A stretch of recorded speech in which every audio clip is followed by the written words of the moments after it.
Welcome back to another episode of Jedi Survivor. Picking up where we left off, getting my butt stomped by Deegan, or is it Daga?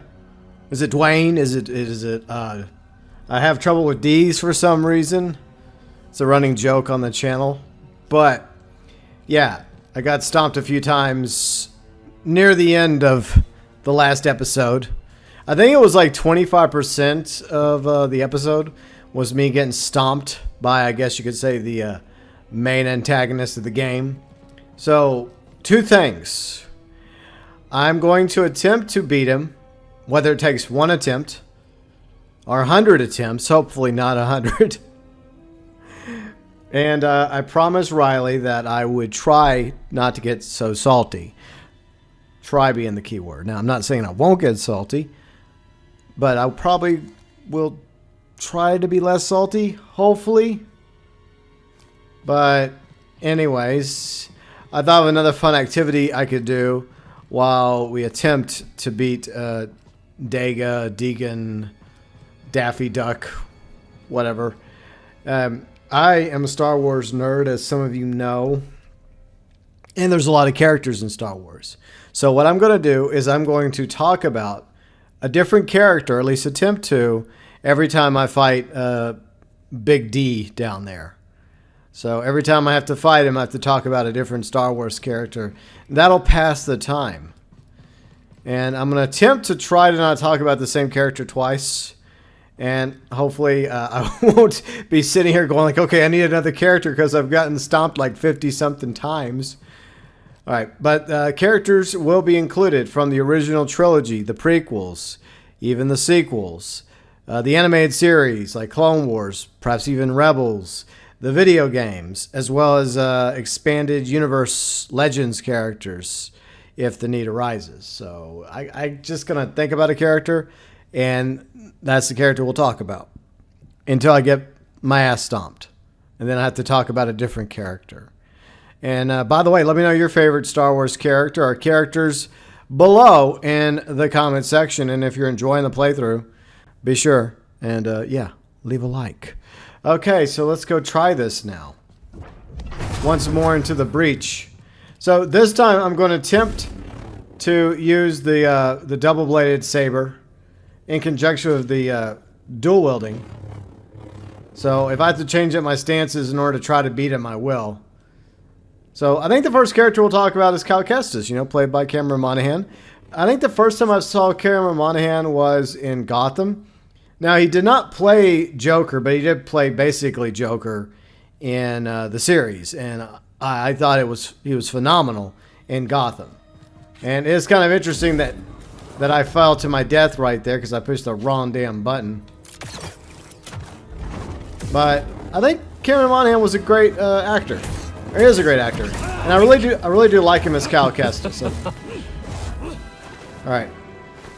And I've enjoyed his character since Jedi Fallen Order. And yeah, I think he's a good character. And I remember getting salty. Holy crap. And well, Cal Kestis, great character. I do like Cal Kestis. That's all we're going to say about Cal Kestis right now. Obviously the main protagonist of Jedi Fallen Order and Jedi Survivor. Now we move on to a different character. Let's talk about another video game Star Wars character, Kyle Katarn, who was the original character to steal the plans from the Death Star from Dark Forces back in the 90s, which was basically LucasArts' version of Doom Wolfenstein. That's basically what that game was, but it spawned the Jedi Knight series, which I could say the Jedi series is obviously I guess you could say a successor of, if you will, except for the Jedi series is canon. The Jedi Knight series, or the Dark Forces series with Kyle Katarn, is not. But he was the original mercenary for hire, who was, I guess he was, I pressed it. What the hell, game? Like, Mon Mothma, like, contracted him out to get the, fuck you, to get the Death Star plans, and And I loved playing the Dark Forces games. And of course, we did do Jedi Knight and Jedi Academy. Yeah, Jedi Academy. Yeah, Jedi Knight, Jedi Academy on the channel years ago. I've yet to do Jedi Outcast. Maybe one day we'll go back and do Jedi Outcast. But yeah, Cal Katarn. You know, before Rogue One, you know, he was the one responsible for stealing. Well, him and Jan Ors were the ones responsible for stealing the Death Star. Hey, buddy. All right, I gotta focus. I don't think so.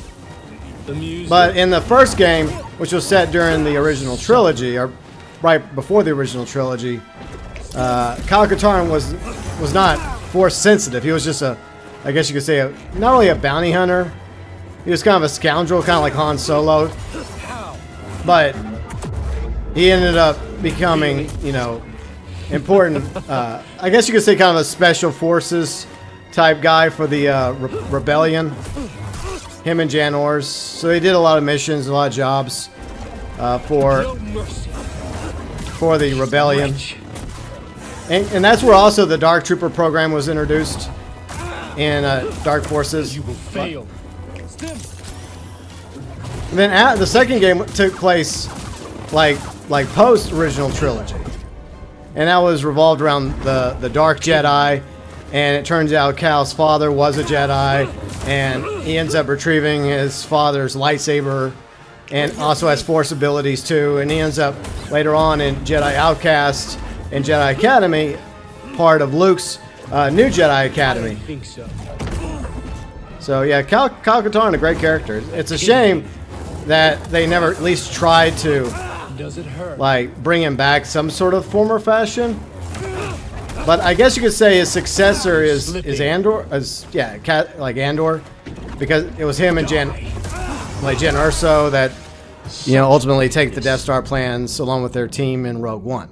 But I do like Andor though. But at the same time, you know, it really sucks that Kyle Katarn and Jan Ors are no longer canon. Well, at least for the time being. Okay, so next character. Let's talk about another character. I guess the TIE Fighter pilot and TIE Fighter that you play as. I don't know if the character has an official name, but it's Star Wars, so I'm sure there is an official name. So the X-Wing series, which came out in the 90s, you know, you were an X-Wing pilot. Well, you flew for the Rebellion, and you got to fly in several Rebellion like space starfighters, X-Wings, Y-Wings, B-Wings, A-Wings, some others as well, like the Z-95 Headhunter. But the sequel to X-Wing was my favorite, TIE Fighter, and you actually play on the side of the Empire, from the Empire's point of view, and you start off as a young officer in the Imperial Navy, and you work your way up. You know, you start off like flying a TIE Fighter, and you end up involved in several important missions, trying to stop the Emperor from being kidnapped. You also end up fighting side by side with Darth Vader. You also end up serving Admiral Thrawn. That's the first time that I'm introduced to Admiral Thrawn, and a lot of people was in the TIE Fighter series.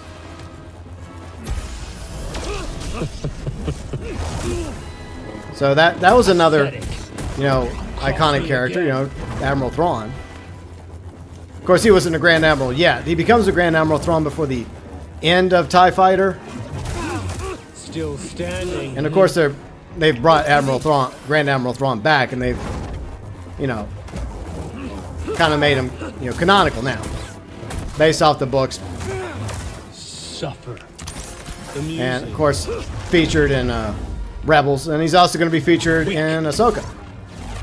So yeah, but we were talking about the TIE Fighter pilot. Like I said, I'm sure the TIE Fighter pilot had a name. So you have some ability.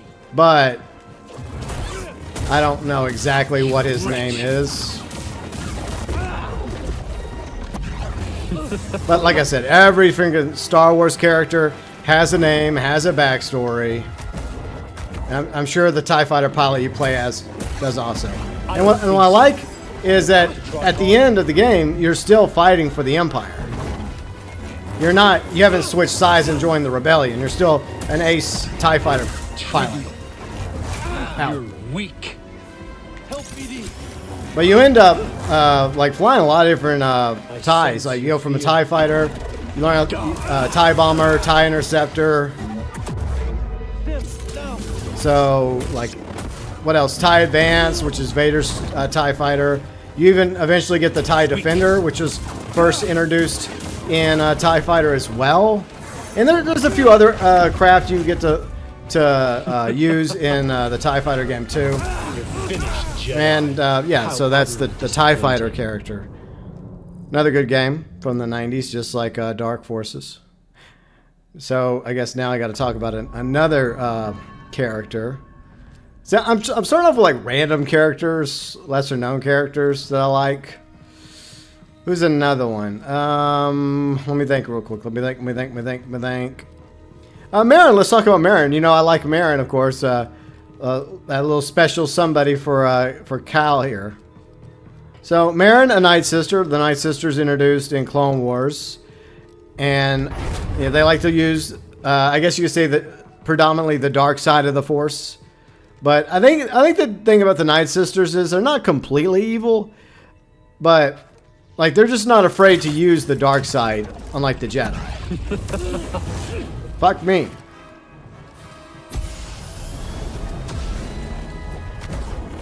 You're slipping. But yeah, I've liked Marin ever since she was first introduced in Jedi Fallen Order, and I was really hoping that she wasn't going to end up being like a complete, because she starts off as kind of an antagonist, you know, because she's like one of the last surviving Night Sisters after Dooku sent Grievous to murder them all during the Clone Wars. You wretch. But I'm sure they'll find a way to bring back the Night Sisters. Maybe it'll be kind of like Mandalorians.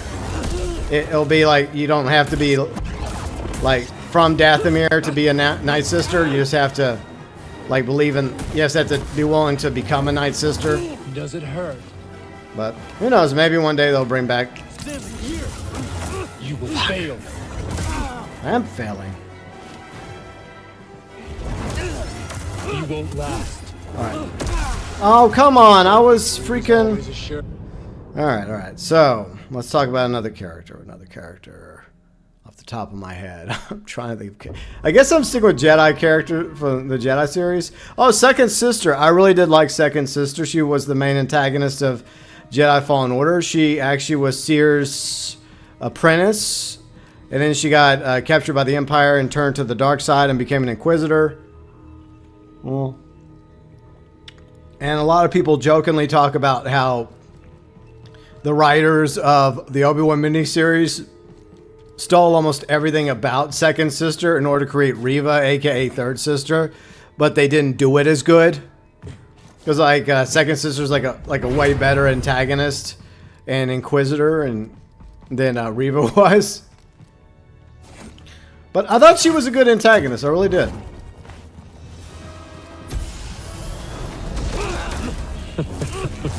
And she made me very salty, just like Dagan does.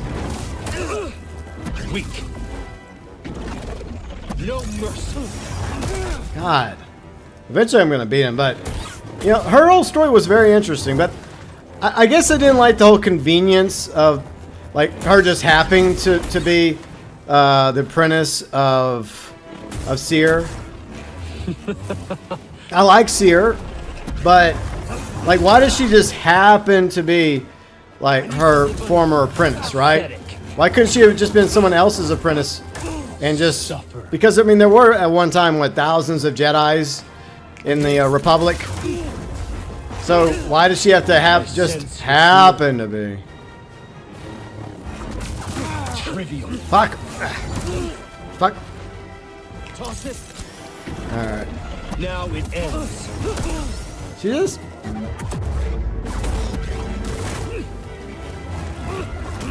You cannot last.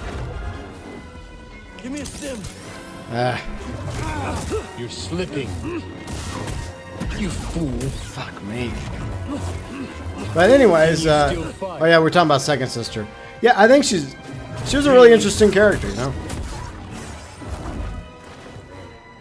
And I think she was She was far better written character than Reva was. Now, it's not obviously it's not the fault of the actress that played Reva. It's the writing or the lack of writing in Obi-Wan. But anyways, that's off topic. All right, so that was second sister. So who else do we need to talk about? I guess Seer. Yeah, I like Seer because she becomes kind of a mentor and a new Jedi Master for Cal.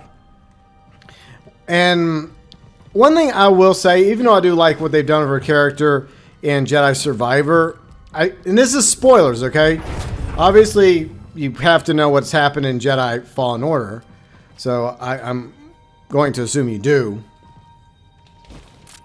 But when it comes to Seer, I feel like there should have been a sacrifice at the end of Jedi Fallen Order.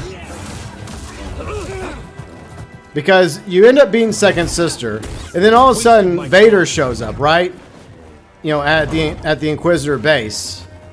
And oh yeah, that's another thing that they stole, Obi-Wan, like the infiltration of the Inquisitor base. That happened in Jedi Fallen Order before Obi-Wan. But anyways, back to Seer. I feel like that it would have made more sense for Seer to have sacrificed herself and died having to stop Vader in order for Cal and Grease and Marin and BD-1 to escape. That would have made more sense. But I mean, they did a good job with her character so far in Jedi Survivor. Like, she's kind of chosen like peace instead of fighting. Like, I guess you could say she's fighting in a different way. And there definitely is a connection between Obi-Wan and the Jedi series because you know, the same movement that is being used to try and save surviving Jedi and Force sensitives from the Empire is out there, right? So I do like that because it definitely adds a connection between, you know, definitely adds a connection between both, you know, the Jedi series and the Obi-Wan miniseries, and the rest of the Star Wars canon, because, you know, this is canon. You're finished, Jedi. Ah, fuck. Hurry. I sense your fear. Well, I just healed, damn it. I need one. But it will be interesting to see what becomes of her character by the end of Jedi Survivor, along with her master, or former master, you know, Cordova, Master Braytak, as I jokingly call him. It's the same actor that played Master Braytak in SG-1. And for record, I like the actor, and I like the characters that he played, both Master Cordova and Master Braytak. Still standing. But he was more of a badass in SG-1.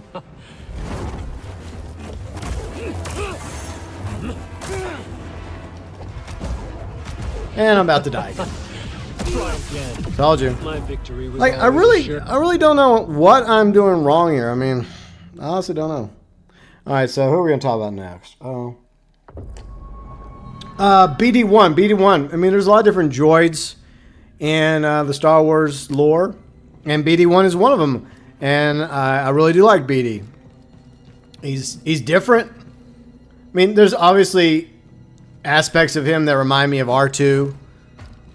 So that's a given. But, you know, he's his own unique droid. I like the fact that he sits on Cal's back.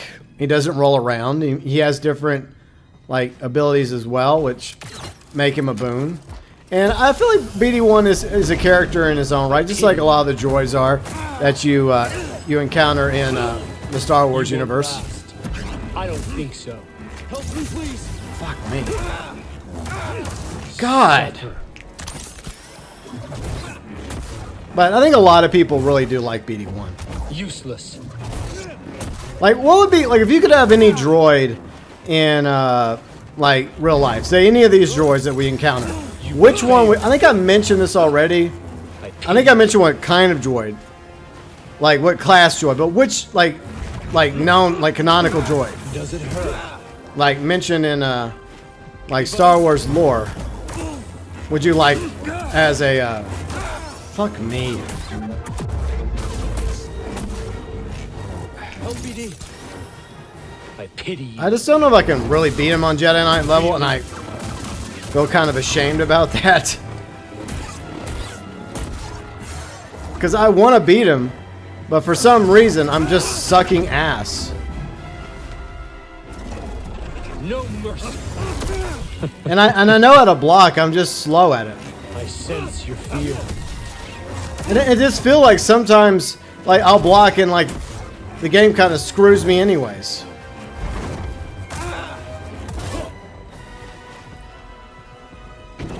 But yeah, BD1's a really cool droid. I like him. I don't know if he's my favorite droid, Cross me again. but I do like him. Fuck.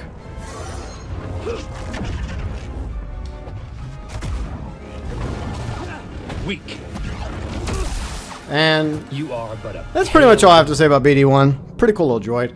Alright, I guess last but not least from the main crew of the Jedi franchise, Grease.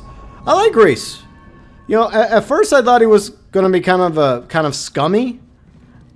But I actually grew to really like him. You know, he's obviously got, you know, heart. He's all about family. You know, he can cook. He's a pilot.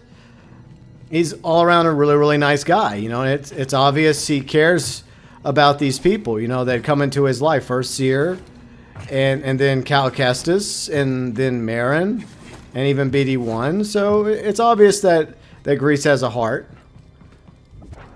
So there's a lot more to Grease than what we learn about him at the very beginning. I love his attitude, you know. But all in all, I think the characters, like, for like the Jedi franchise, very well written. Pathetic. I sense your fear. Ah, fuck me, but yeah, I like Grease.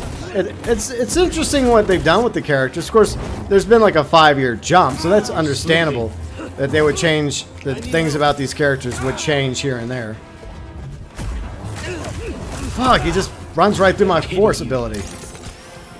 Wish I could just confuse him to fight himself. Right? Since I have been using the force. Useless. Just blocks everything I do. Fuck me. How dare you?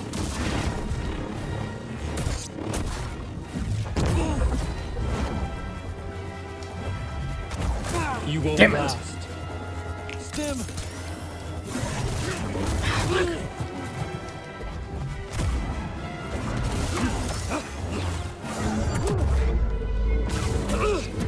Really? Fuck. Does it hurt? But yeah, I am kind of worried about some of the characters in Jedi Survivor, including Grease. So I think that it has to end badly for at least one of them. The question is, which one will it end badly for? Or maybe it's going to end badly for several of them. Amusing. Help me. But, I don't know, I feel like Grease deserves better because, you know, he basically gave Callie a ship, you know, so that he could go on these missions over the past 5 years. So, I don't know. I mean, I don't want anything bad to happen to the characters, but considering the fact that they are in the dark times of the Empire and Jedi are being hunted to extinction, You're weak. I just feel like that something bad has to happen to at least one of them. Really? You wretch. Yeah. Am I gonna at least get him to half? Nope, I didn't even get him to halfway yet. Disappointing. Like, geez, I mean, I don't know why it's so hard for me to beat him. I really don't. But, you know, I'm trying to block. You know, I'm trying, but it's like he does with all these other abilities. I'm just freaking slow as hell. And last thing I want to do is knock down the difficulty. I mean, I know I have the ability to knock down the difficulty. I know that. I don't want to, you know. I want to actually try and beat this. Where is the Is it accessibility? Like, I like having some challenge, okay?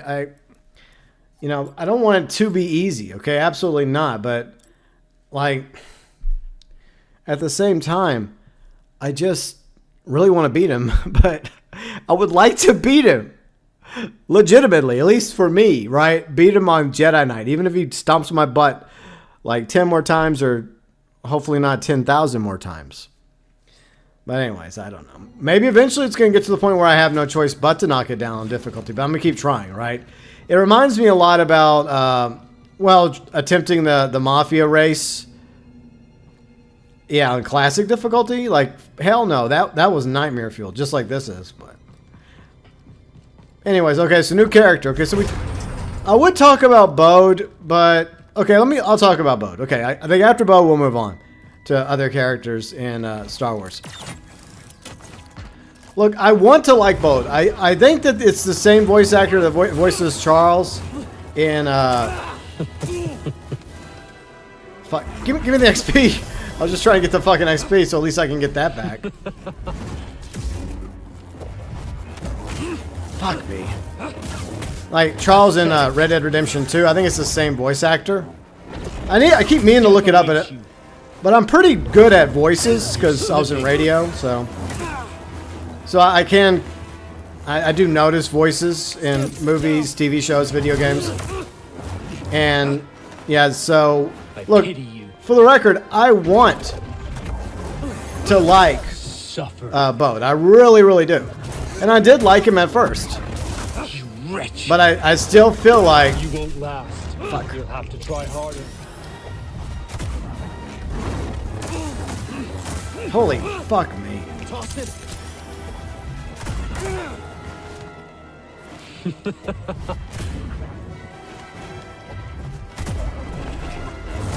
Fuck, he just... How dare you?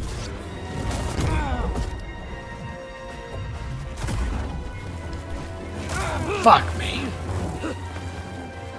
But, no, I don't know. I mean, I could be wrong. I hope I'm wrong, but I still feel like Bode is a... he's not doing so by choice. I think he's been coerced into helping the Empire. Okay, that's what I feel anyways. Does it hurt? Really? But who knows? Maybe I'm wrong. You know what would really help? If Bode could prove me wrong right now by showing up and helping me beat Dagan. Because I know Bode's supposed to be out there somewhere on the Lucre Hulk right now. But he's, for some reason, not showing up to help. Hey, Dagan. Fuck you. See, I'm trying not to get salty here. I'm trying, Riley. I am. Alright, so let's move on to a different character. Let's talk about original trilogy characters. How about that? Okay, so let's talk about... Who do we want to talk about first? Let's talk about the characters we meet first, like C-3PO and R2. I guess I'll put them together because you really can't have one without the other. Or I don't think that's fair. Let's talk about R2, okay? I do like R2. R2 is very brave. And he's featured heavily in not only the original trilogy, but the prequels, and even in the Clone Wars, even a little bit in the sequel trilogy. Well, not as much in the sequel trilogy, but I do like R2.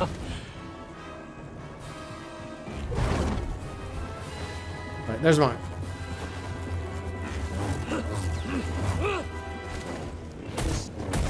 Is that it? All right. Waste of my time. The music.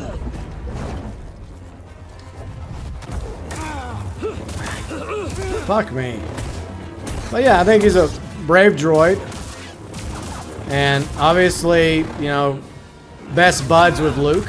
You failed. And that did not last as long as I was hoping.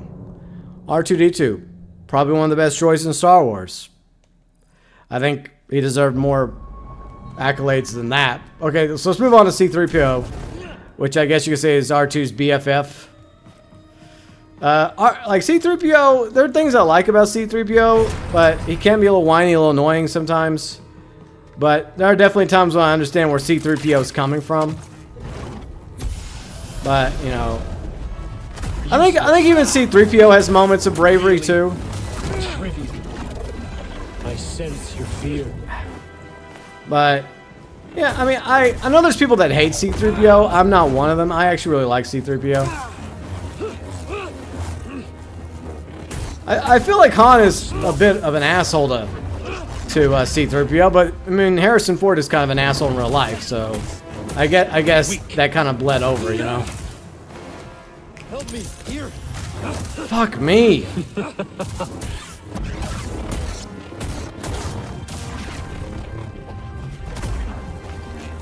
You're slipping. Fuck. We'll help you, D. I hate the fact that he can fucking like do so many different moves. But yeah, C-3PO. Good character, obviously loyal. But that's another thing, like the fact that you have these characters that were like connected to some like important characters in Star Wars lore. Like it turns out C-3PO was built by Anakin Skywalker, who becomes Vader. What a coincidence, right? Like that part, I always found that to be a little convenient.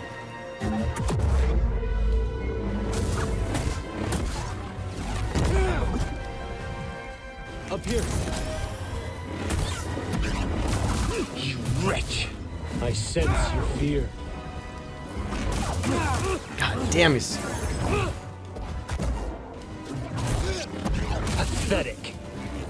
Fuck me. Weak.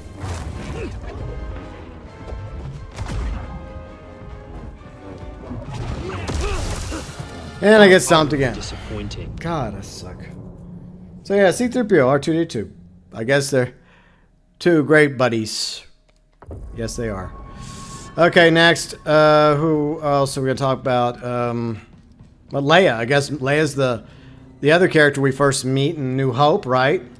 Young Princess Leia, who is in the first movie daughter of Bail Organa, and she's obviously a part of the Rebel Alliance, and she's captured by Vader.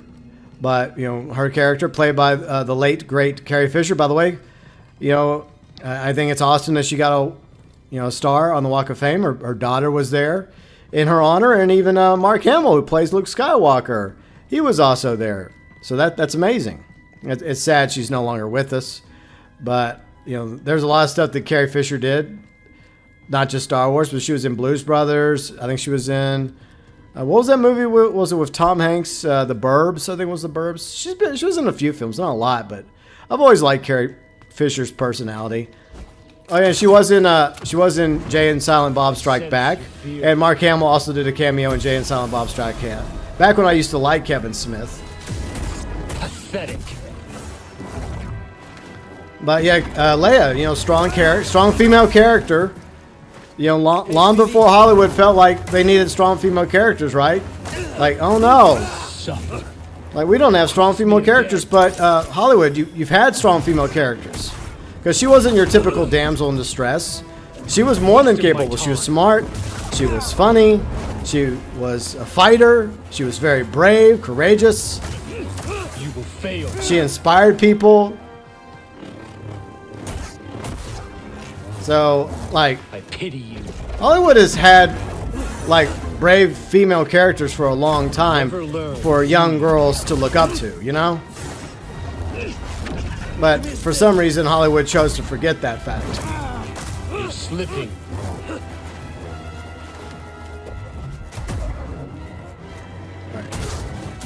How dare you?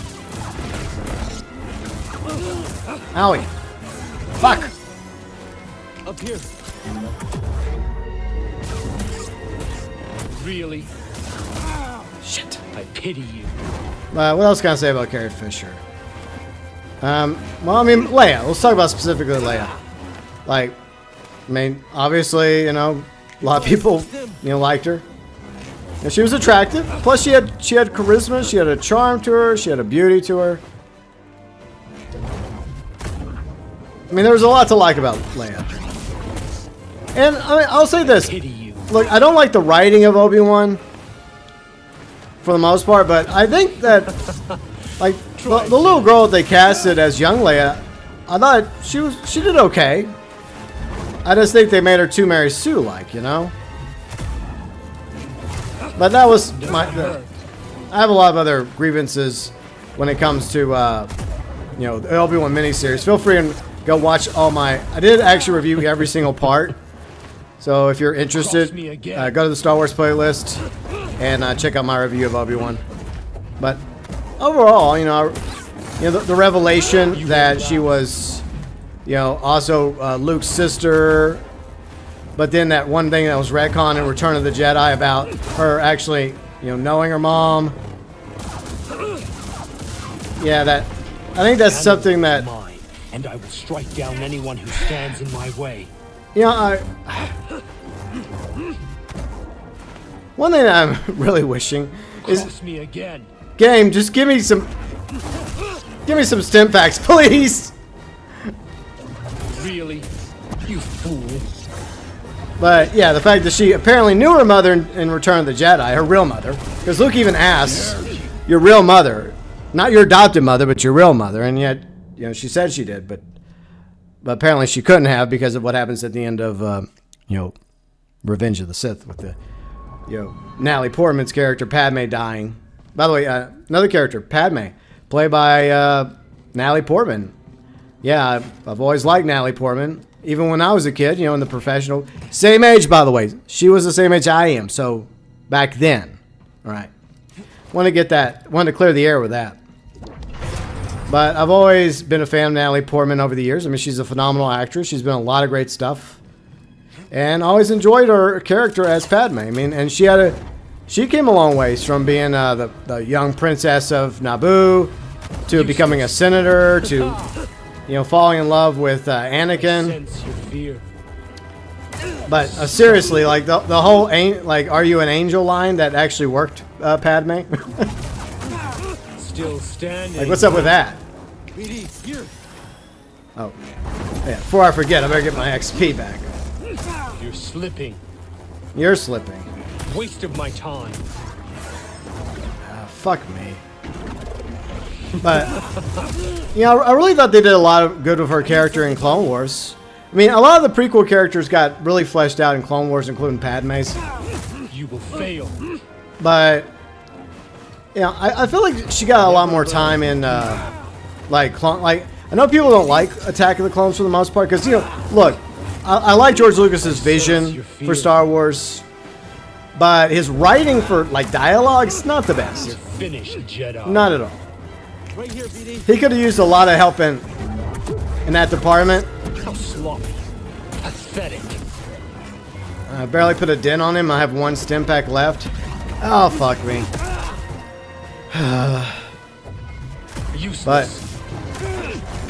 But you can see that Padme is meant to be the proto Leia, because Leia turns out to be her biological daughter, so that makes sense. You're weak. But she's also brave and courageous, and one of the few that's actually willing to stand up against the war near the end when it feels like it's gone on for too long. It's been too costly.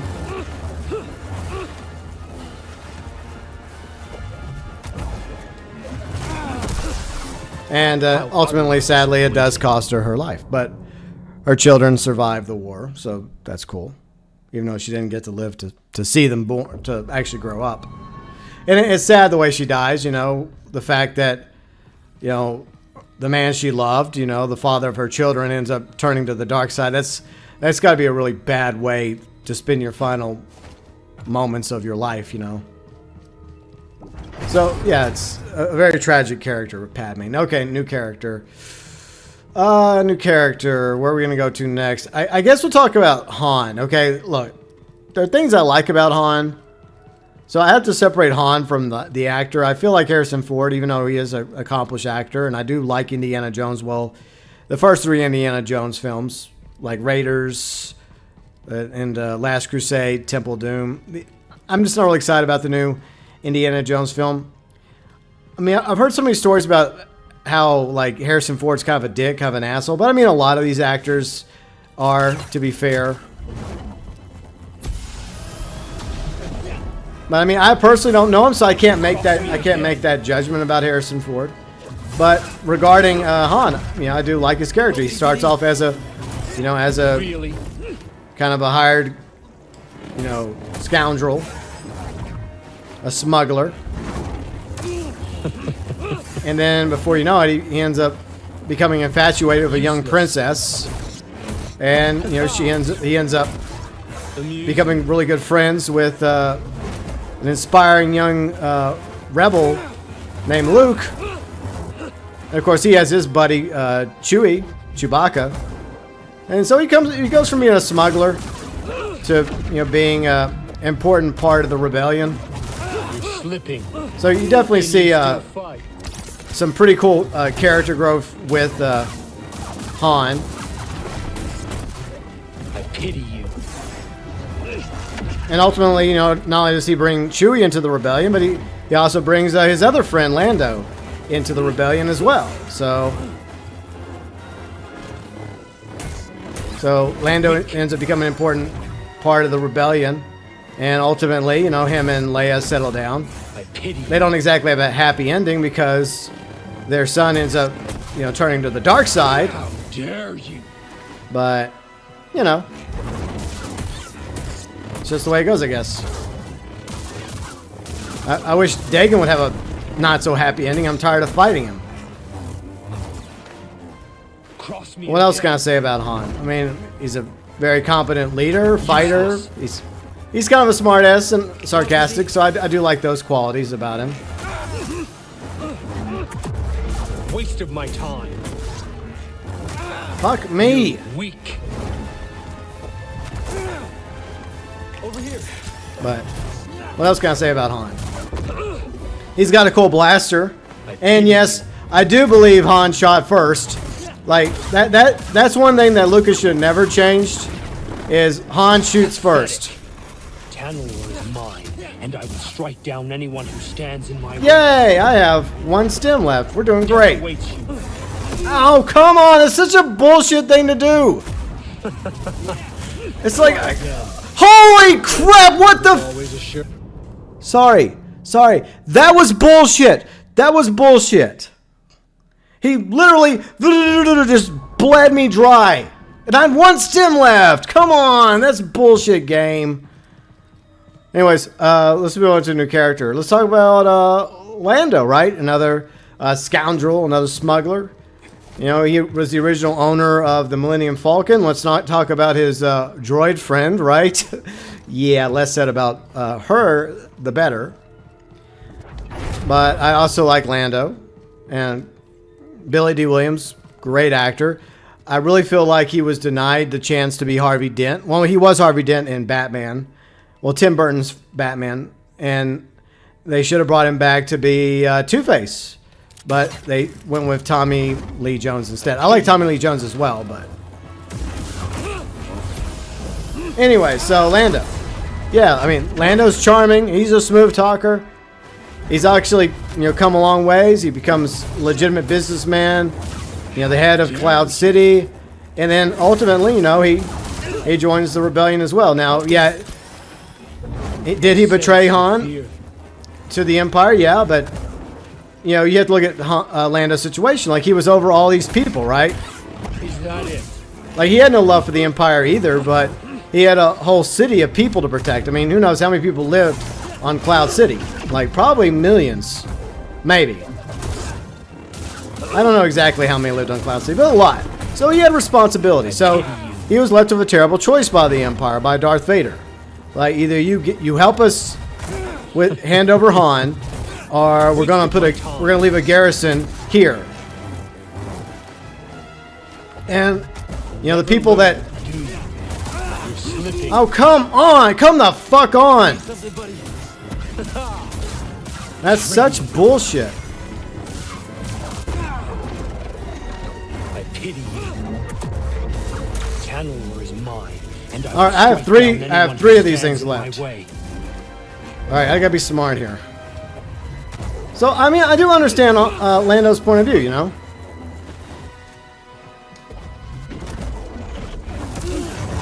Doesn't hurt. Get up, get up. Right here, buddy. Really? I gotta focus on Sense blocking. Your fear. Useless. Alright. Fuck me. Come on. But, I mean, he does end up making the right decision. He gets screwed over by Vader, because in the end he was promised he would, you know, everyone else would be spared, like Leia, Chewie. But the Empire and Vader altered the deal. So in the end, Lando realized he had no choice but to do the right thing, you know. So he saves Leia, he saves Chewie, he saves 3PO, he helps save Luke. Cross me again.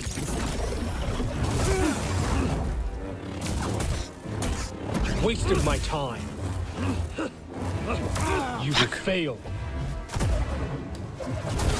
Come on, finish him. I'm nowhere near to finishing him. Fuck, no, come on, I had one stim left, you game! Why? Why do you fuck me so hard, game? This game, I swear, it just fucks me. I was doing so good. That was the best I've done so far. Out of all the attempts in the last episode and all the attempts so far. Alright, new character. Okay, so we just talked about Lando. I do like Lando, obviously. Chewie. You know, Chewie. Loyal to Han. Strong. Brave. He was obviously involved on Kashyyyk with the Clone Wars. And he became an important part of the rebellion. And he ended up being part of the Resistance in the sequel trilogy. And he's, you know, definitely a Wookiee that I would not try to win any games against, because I kind of like my arms where they are, you know. And I would definitely want to stay on Chewbacca's good side. Of course, I think I'd want to stay on any Wookiee's good side, because, you know, I don't want to be... I like Wookiees, you know. It'd be cool to have a... Wouldn't it be cool to have a buddy that was a Wookiee? Yeah. Even if it's that Wookiee that's in, like, Boba Fett. He's kind of cool. How? God, this guy sucks. I hate fighting him.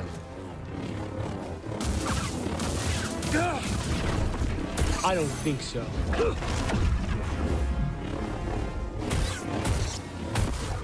I pity you. Now it ends. Oh, there. Hey, flip, GB. That's a neat trick. You know, that's a good point.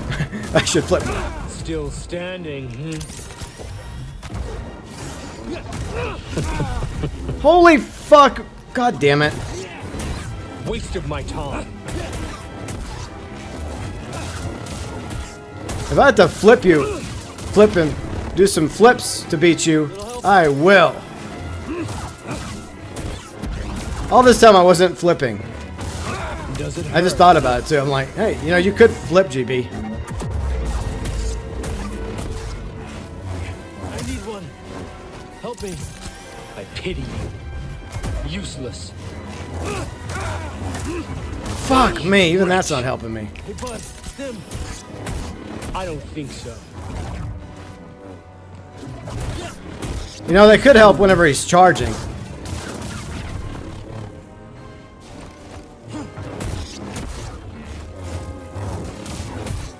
Yeah, I don't know why all this time I haven't bothered flipping.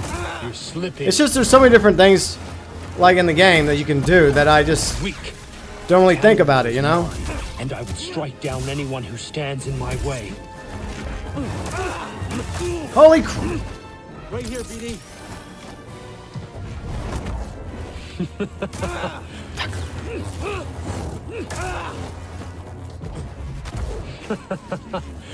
Try again.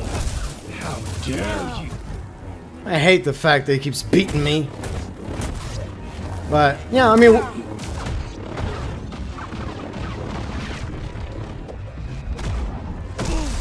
And, of course, I get smacked like I'm nothing.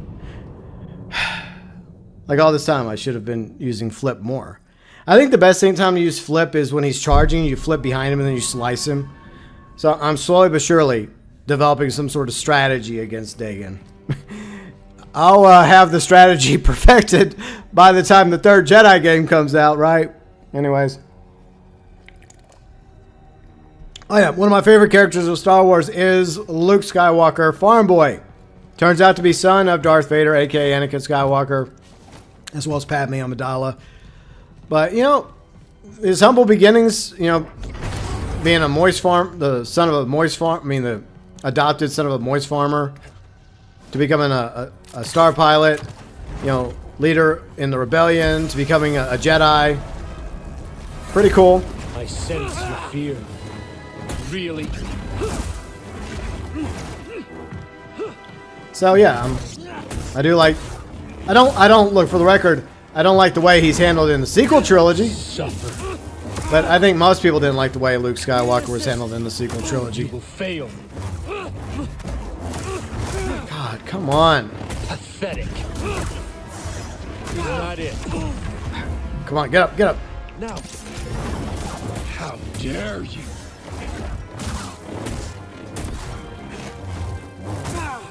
Fuck, use block more, idiot. I know some of you are probably like, GB, block more. Damn it, I didn't get enough time to talk about Luke Skywalker. Come on. I was going to talk a lot about Luke Skywalker. You know what? I'm going to talk about Luke Skywalker again. So there. All right, so yeah, man. Obviously, he becomes a great pilot. He becomes a Jedi Knight. And I like the expanded universe version of Luke better because he builds up the new Jedi Academy. And it becomes a success, not a failure. He ends up marrying Mara Jade, and they end up having a son. That is the Luke Skywalker that should be canon.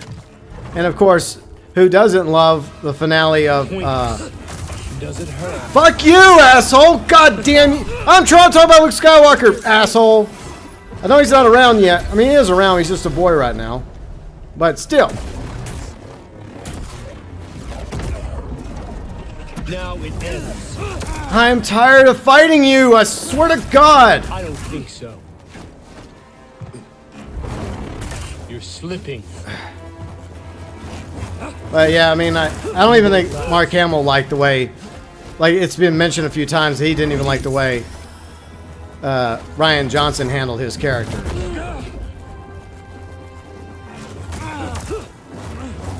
It's pathetic.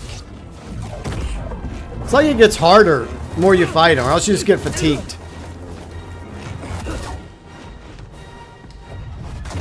Buddy. Come on, just... Trivial. You fool. Can you still fight? I had 2 stims left, by the way. Thank you. Alright, so I guess enough about Luke. Who next? Who next? Who next? I guess his dad, Darth Vader, Anakin Skywalker, the chosen one. Yeah, I mean, it's unfortunate what becomes of Anakin. Very tragic. But I think, in the end, necessary in order to defeat, ultimately defeat the Sith and bring balance to the Force. But, I don't know, I feel like his character is fleshed out a lot better in the Clone Wars, and that's not Hayden Christensen's fault. I think Hayden Christensen did okay. He did exactly what Lucas wanted him to do when it came to Anakin's character in Episode 2 and 3. And I do feel bad for the way Jake Lloyd, who played child Anakin, was treated in real life after. I feel like he kind of got a bad rap. Can I please focus on him? I don't think so. But, you know, I do like Anakin. I think he's a great character, you know, and... Shit. But obviously one of the best starfighters in the galaxy, according to Obi-Wan. And they pretty much prove he is in the events of Clone Wars.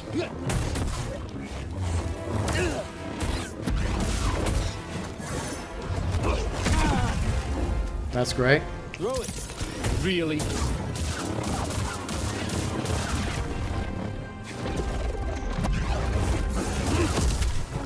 I hate how you can just, like, anticipate your... Fuck me!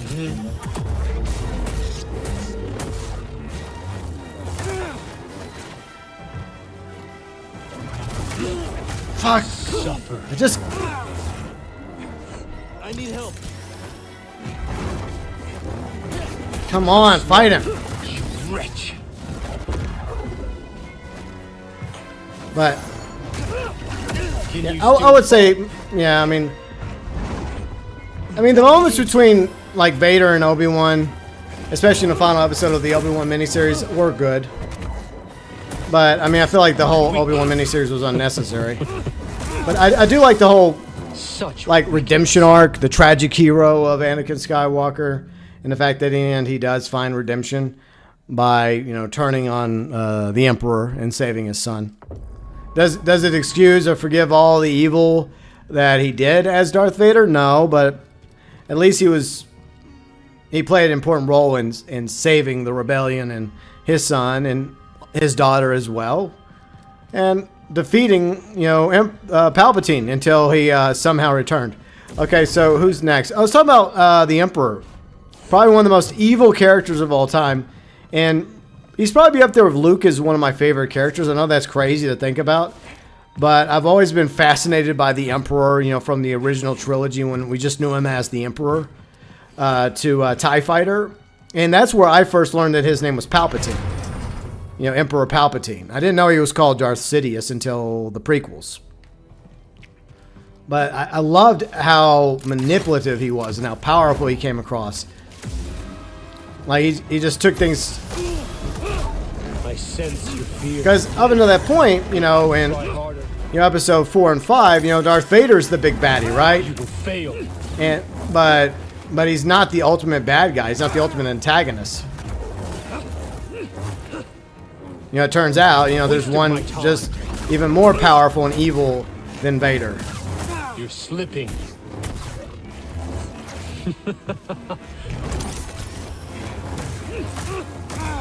I just hate how you can just tank me.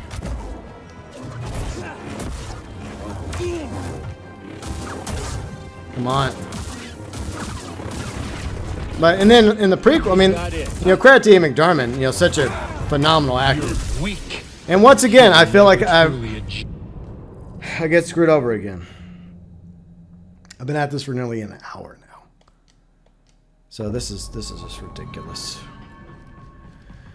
But yeah, credit to Ian McDiarmid for playing the Emperor Palpatine, Darth Sidious. Well, Senator Palpatine, and how manipulative he was throughout the prequels, as well as the Clone Wars. And it would be nice to see a little bit more Palpatine. And of course, Sam Witwer also did some voicing of the Emperor as well. So that, you know. And then there was another actor that voiced Palpatine in the Clone Wars who passed away, sadly. Was it Ian Holm? I think that was his name. Give me a stim.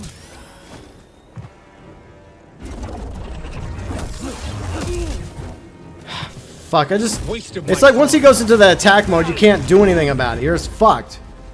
Will help, PD. God damn it. But the fact that he was so powerful and so manipulative, and he basically... Well, I mean, that's enough about Palpatine. You know, one of the most evil characters in film history, I suppose, but yeah. Anyways, moving on to a new character. Who are we going to move on to now? Let's see. I'm trying to think. Yoda, of course, Master Yoda, the you know, head of the Jedi Order.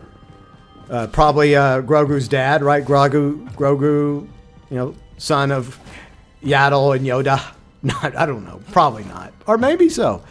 Or maybe at the very least, who knows, right? Because obviously they're part of a mysterious species that we'll probably never learn anything more about. But obviously, the three we know about canonically are Force wielders. I sense your fear. See how he just rolls in and just says, "Oh, I'm gonna fuck you up right away." Not even give you a chance.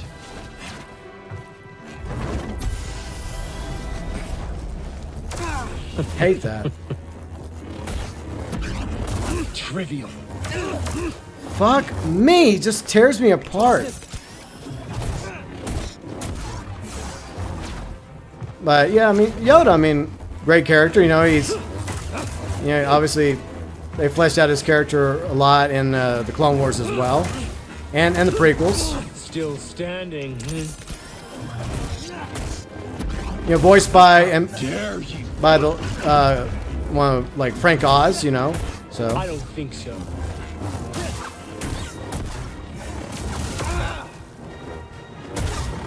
But mean, what else can I say about Yoda? Man, probably one of the strongest Jedis in the Jedi Council. He nearly beat Emperor Palpatine. Give me a stim. Fuck me.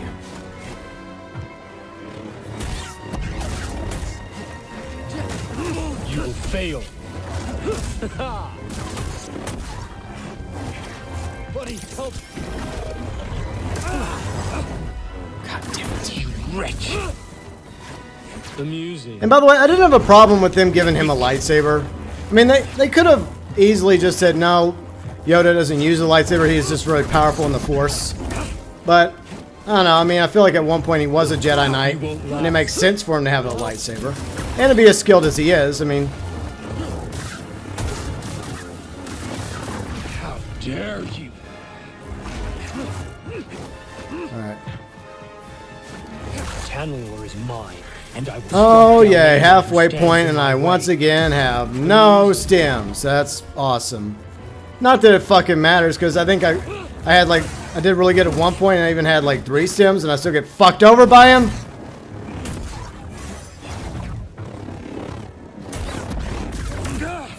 Ah, fuck me.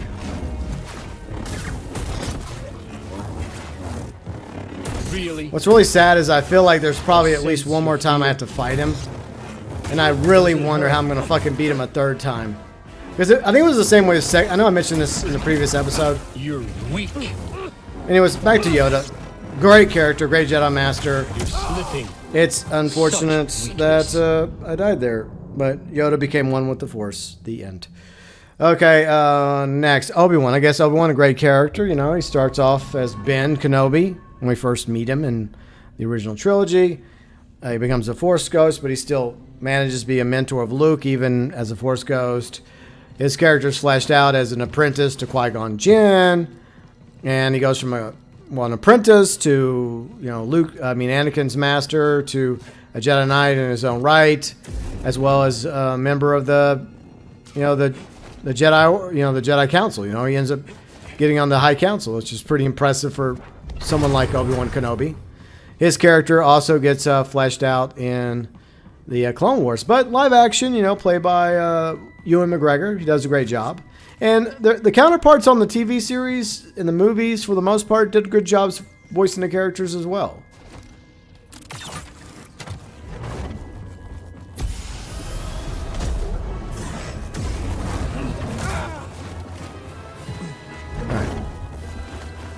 But I do feel like Obi-Wan deserved more in the Obi-Wan miniseries. Like, I really do. I feel like if they were going to do a miniseries revolved around Obi-Wan, I think they could have done more with him. Fuck your lightsaber. Never learn, do you?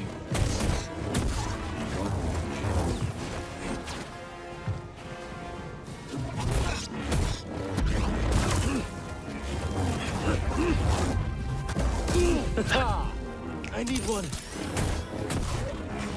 I sense your fear. I fear that I'll never be done fighting your ass. Waste of my time.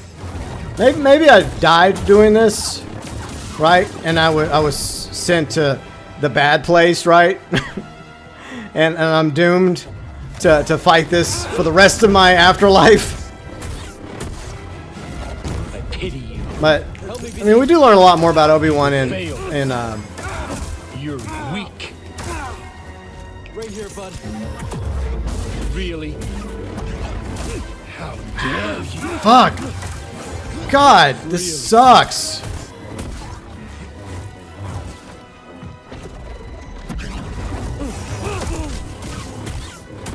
I don't even have him down at half health yet. I might as well just let him kill me. Just pull down my lightsaber like freaking Obi-Wan and just become one with the Force as Vader strikes him down and becomes more powerful than he possibly can imagine. But as for me, no. I do not become more powerful than Dagon can possibly imagine. I just become more salty and fatigued. Over an hour doing this, by the way. All right, another character. Qui-Gon Jinn. who was apprentice to Dooku. By the way, Dooku was apprentice to Yoda. Qui-Gon ends up becoming master to Obi-Wan. He wants to be master to Anakin Skywalker, but he's killed by Darth Maul before he gets a chance to take Anakin as his apprentice.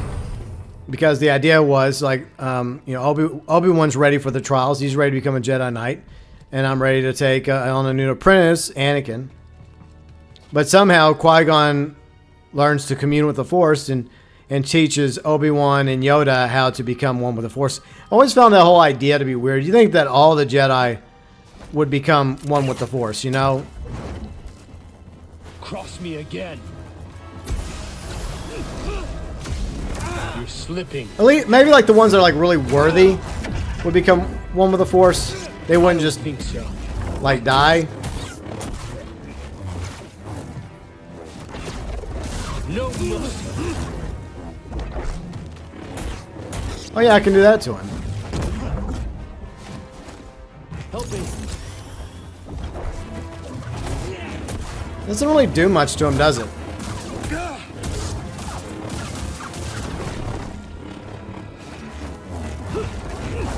Oh yeah, I liked Qui-Gon's character. And of course, Liam Neeson's a phenomenal actor. And I like the fact that he came back a few times to voice Qui-Gon in the Clone Wars, and of course he did come back at the end of the Obi-Wan miniseries. Is that it? Waste of my time. Amusing.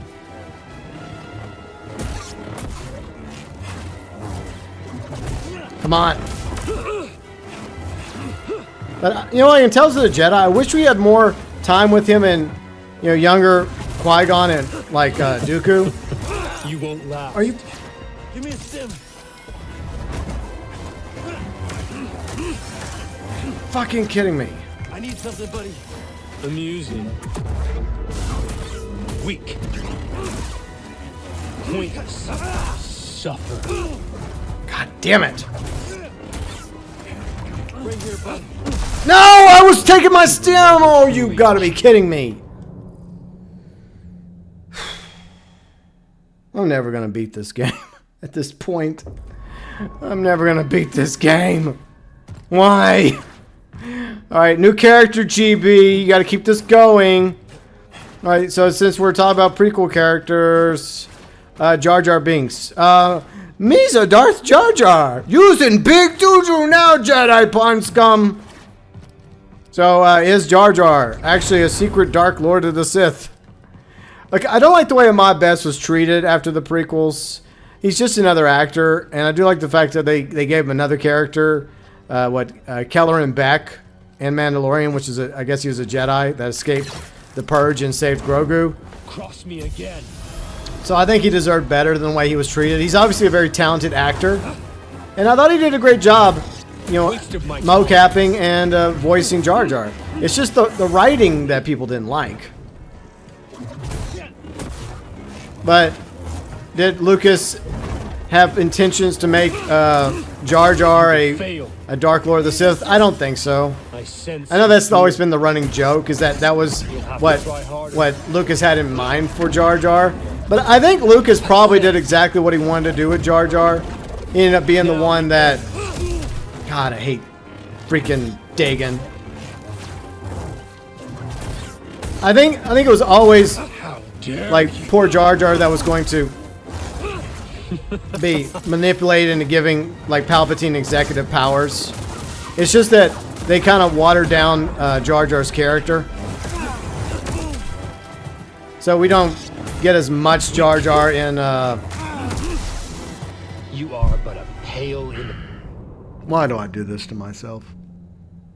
Anyways, he actually was Darth Jar Jar all along. Plot twist. God.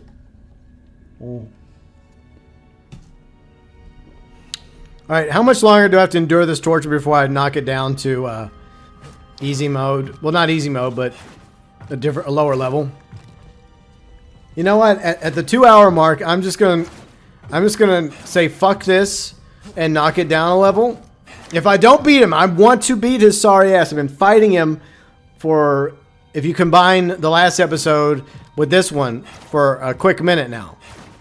So if, let's say in 50 minutes on the clock, if I haven't beaten Dagon on Jedi Knight, I'm gonna, just for him, I'm gonna drop it down a difficulty just to beat him, and then I'll put it back up a difficulty for the next episode.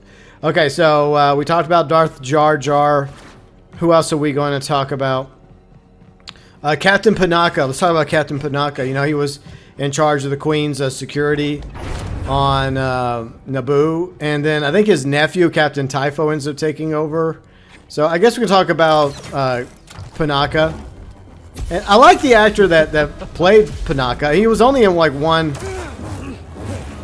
It's weird. He was only like in like episode 1. Like I guess the actor didn't want to come back for anymore.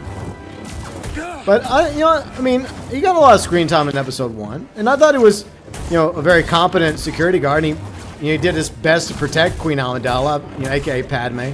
I sense your fear. But do y'all know that in canon he actually becomes loyal to the Empire, and even becomes a Moth? Weak. Now, is it still canon? You wretch. I don't know if it is. Is it canon that, or is that just legends? But I think he gets assassinated by the rebellion. Cross me again. But yeah, I liked Panaka's character in Phantom Menace, but he just disappeared after that. Like, I don't even think he made a return in. Did he make a return in Clone Wars? I don't think so. Waste of my time. Fuck you. The music. Run! Oh, come on! He just gets you to where he just fucking stomps you, and I guess I'm just not blocking enough. I don't know. Fuck. Damn it. Okay, Captain Typho. I think canonically he is Panaka's nephew, and I think the only reason why they created Captain Typho is because the actor didn't want to come back as Panaka. And, you know, there's a 10-year time period jump, so it would make sense that somebody else takes over Padme's security when she goes from being queen to being a senator. Like, we really get less time with Typho. I mean, we don't really know too much about him. I know he has a cool eye patch, and he's loyal, he's a badass. And I don't know if Captain Typho was the one who was giving the orders to the Naboo security to save Grogu or as many younglings as possible. I mean, that'd be a cool twist. Slipping. If it was Captain Typho's orders, because obviously the Naboo guard were helping Keller and Beck. Weak. Trivial. So who's over the Naboo guard? Captain Typho. Does it hurt? So maybe Captain Typho ends up suffering for that. Right here, buddy. You know, whenever the Emperor finds out that some of his clones were just killed by Of course, I think the Naboo... Fuck you, you fuck! Always a shirt. Anyways, Captain Typho, we don't really get much time with him. I don't even think we get a lot of time with him in Clone Wars either, which is kind of weird because, like, you know, he is kind of an important character. I mean, he was, like, he was head of Padme's security. Who else do we want to talk about? Let's talk about the fake Padme. Okay, so there is Padme Amidala, who was Queen Amidala, but then there's also fake Padme, who was played by Keira Knightley. Fun fact, because they looked identical, Natalie Portman and Keira Knightley. Now, Natalie Portman was a little bit older than Keira Knightley, and Keira Knightley most famously went on to be in Pirates of the Caribbean with Johnny Depp, as well as the actor that played Legolas. Yeah. Damn it, I forget his name. But even though I like Natalie Portman, I do. I heard through the grapevine in an interview that according to Keira, like, Natalie Portman was kind of a bitch to her, like, on set of episode 1. Like apparently... You will fail. Cross me again. Apparently, like, Keira, like, wanted to be friends with Natalie Portman because she was already a fan of hers. Because, you know, Natalie Portman was in The Professional prior. But like Natalie Portman was just like a bitch to her. I don't know if that was because Natalie Portman was also technically she was a young adult by this point, I think. But I mean, I hope that behind the scenes, maybe there was maybe Natalie Portman, maybe behind the scenes years later apologized. That'd be nice to believe. Maybe not. That's not cool. I mean, I don't know. Give me a stim. You think they could have ended up being best friends because their characters, were kind of because it was kind of like a plot twist that there was a stunt double. How dare like her loyal body. Like I guess you could say she played the loyal bodyguard, right? weak.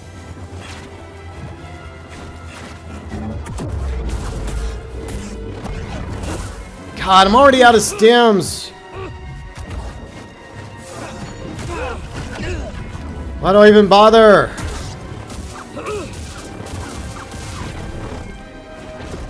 I sense your fear. Really? But yeah, I mean, there's not really not much you can say about the loyal bodyguard or fake Padme. But I will say this: I mean, it was a twist because I remember watching it, and there was even a time I thought that Padme was simply just playing both characters, and they were just doing but I think there's scenes where it's actually Keira Knightley playing the loyal bodyguard, and she's dressed up in the makeup, pretending to be Padme. So credit to Keira Knightley for being fake Padme, aka fake Queen Amidala, loyal bodyguard. And like I said, Natalie Portman, I hope that you've heard about that, and maybe you had a chance to go back and apologize to Kara for that, because that's not cool. Anyways, let's see, new character to talk about. Let's talk about Ahsoka, right? We'll talk about Ahsoka. The one thing I'll say about Ahsoka is it's a shame, the idea for her character never came into existence until the Clone Wars, because I really do like Ahsoka. I like how far her character came from being a know-it-all kid to being I guess you could say a seasoned commander, young woman by the end of the Clone Wars. And the character development that Ahsoka had throughout the Clone Wars was amazing. Because at first, a lot of people just didn't like her because she was just this know-it-all kid. She thought she knew everything, which I guess made her a great apprentice for Anakin, right? But I love the chemistry that they end up having in the Clone Wars. Weak. And what Ashley Eccleston is, she's the one that voices Ahsoka. I thought she did a great job as Ahsoka. I mean, she basically was Ahsoka for the longest time. Try harder. From the Clone Wars to Rebels. And I'm glad they gave her character in the Clone Wars a proper send off, because the way it ended originally was Ahsoka leaving the Jedi Temple, after being framed. But yeah, I do like what they did with her character. Can you still fight? Right here, bud. And I think that hopefully Rosario Dawson will turn out to be a great live action. I mean, I like what they've done with live action Ahsoka so far. A little help, bud. How dare you? But one thing I don't like is the fact that I keep getting my ass beat.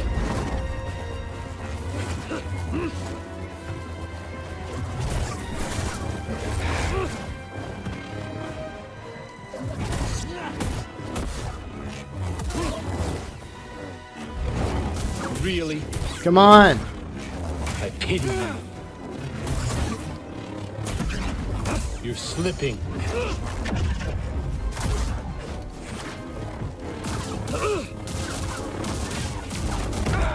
Damn it.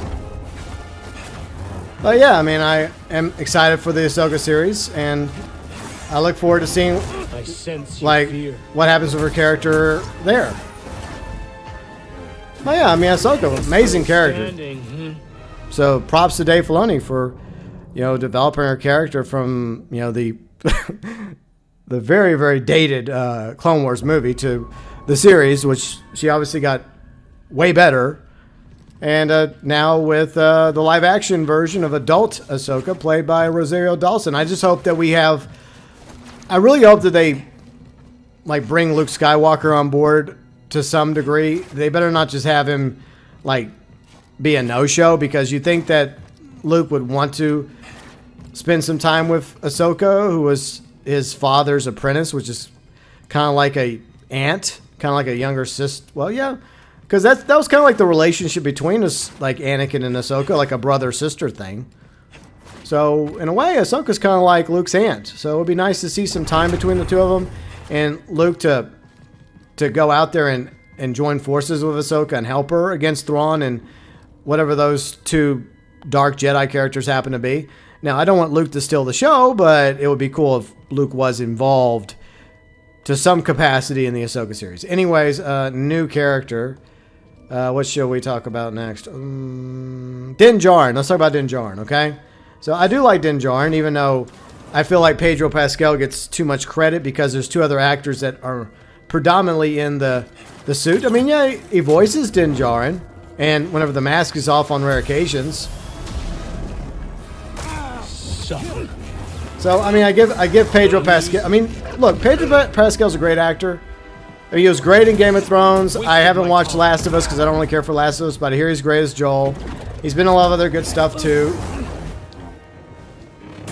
And I think he has a great voice for Din Djarin. You know, I like the voice of Din Djarin. But the reality is, I got killed again. That's wonderful, fantastic. But I do like Din Djarin, and I think it's worth talking about. And I guess right now we can segue into a Din Djarin Grogu discussion, because you can't have one without the other, right? So I do like the father-son relationship between Din Djarin and Grogu. And I do think that it was okay to bring back Grogu eventually, but I feel like they kind of rushed bringing Grogu back, even though there's supposedly, like, it was a 2-year, like, time gap, supposedly.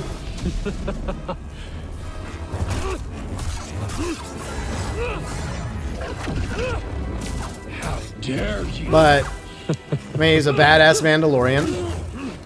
Obviously meant to be... I think when they were originally planning like a Boba Fett movie, I think they took a lot of elements and they kind of carried him over to Din Djarin. Oh, for fuck's sakes. Weak. But yeah, I feel like, I don't know, I just feel like it would have been better to have given Din Djarin some time more than... I mean, I guess if it was 2 years, then I guess that was a lot of time away from Luke. Waste of my time. Does it hurt? God, he just does this whole fucking thing. I need help. No, I used 2 stims by accident. I hate it when I fucking do that. Cross me again. But I did like the chemistry between him and Bo-Katan, played by Katie Sackhoff, and I do like Katie Sackhoff. But we'll talk more about Bo-Katan in a minute, I guess. But I kind of wish that they would have had... I mean, there's always a possibility they build up the relationship between Din Djarin and Bo-Katan even more in, like, Ahsoka, or maybe even the movie that Dave Filoni's going to be making eventually. But I do think there's potential there for more between Bo-Katan and Din Djarin, even though I think what Bo-Katan would be a little older. But hey, you know, some people like older women. So maybe Din Djarin's into older women. I mean, I'm not judging. I mean, it is, you know, it's Bo-Katan played by the lovely Katie Sackhoff.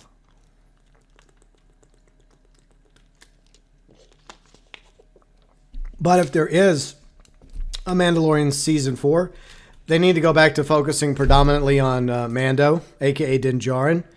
And it's okay if Bo-Katan shows up, but I know she's a Mandalorian also. So she's technically also the Mandalorian. Just like the armor is the Mandalorian.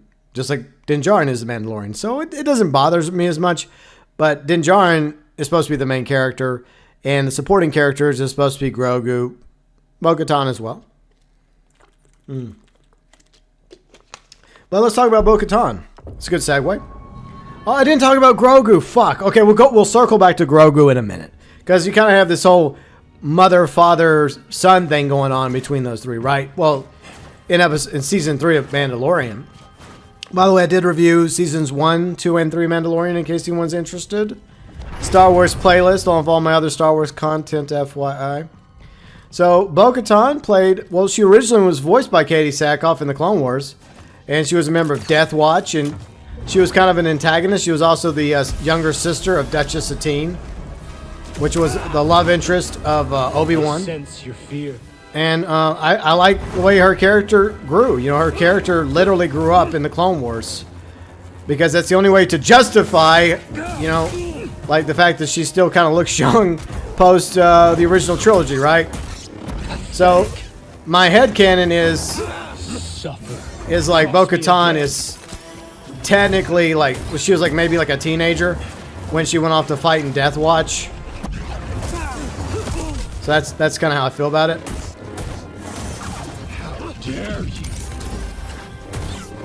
But I think, you know, I think from like live action to, you know, voicing her and Finished Jedi. and Clan. I think she also voiced her a little bit in Rebels too, but not much.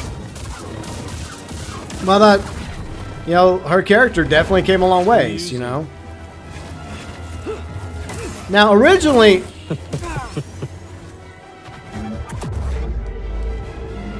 Trivial. Waste of my time. Fuck me.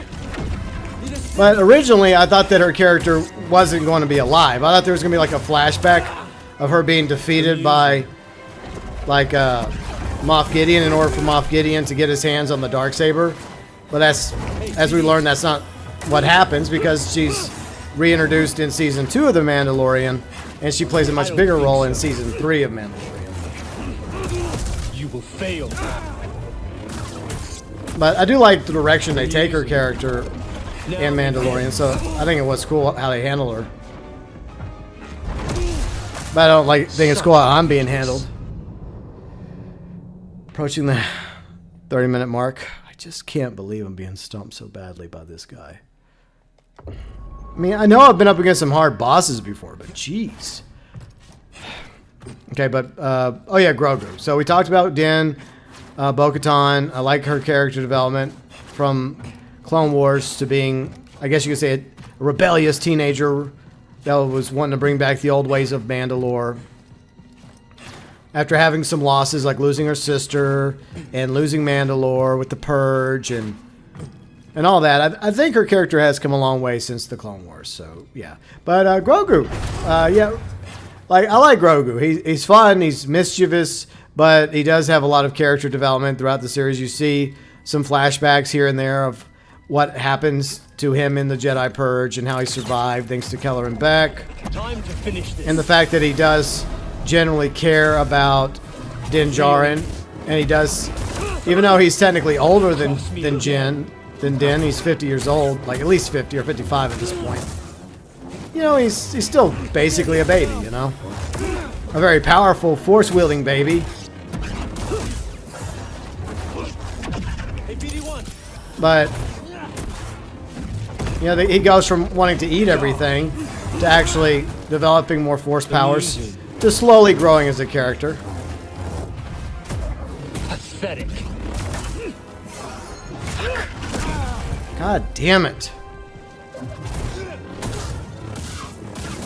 How dare you?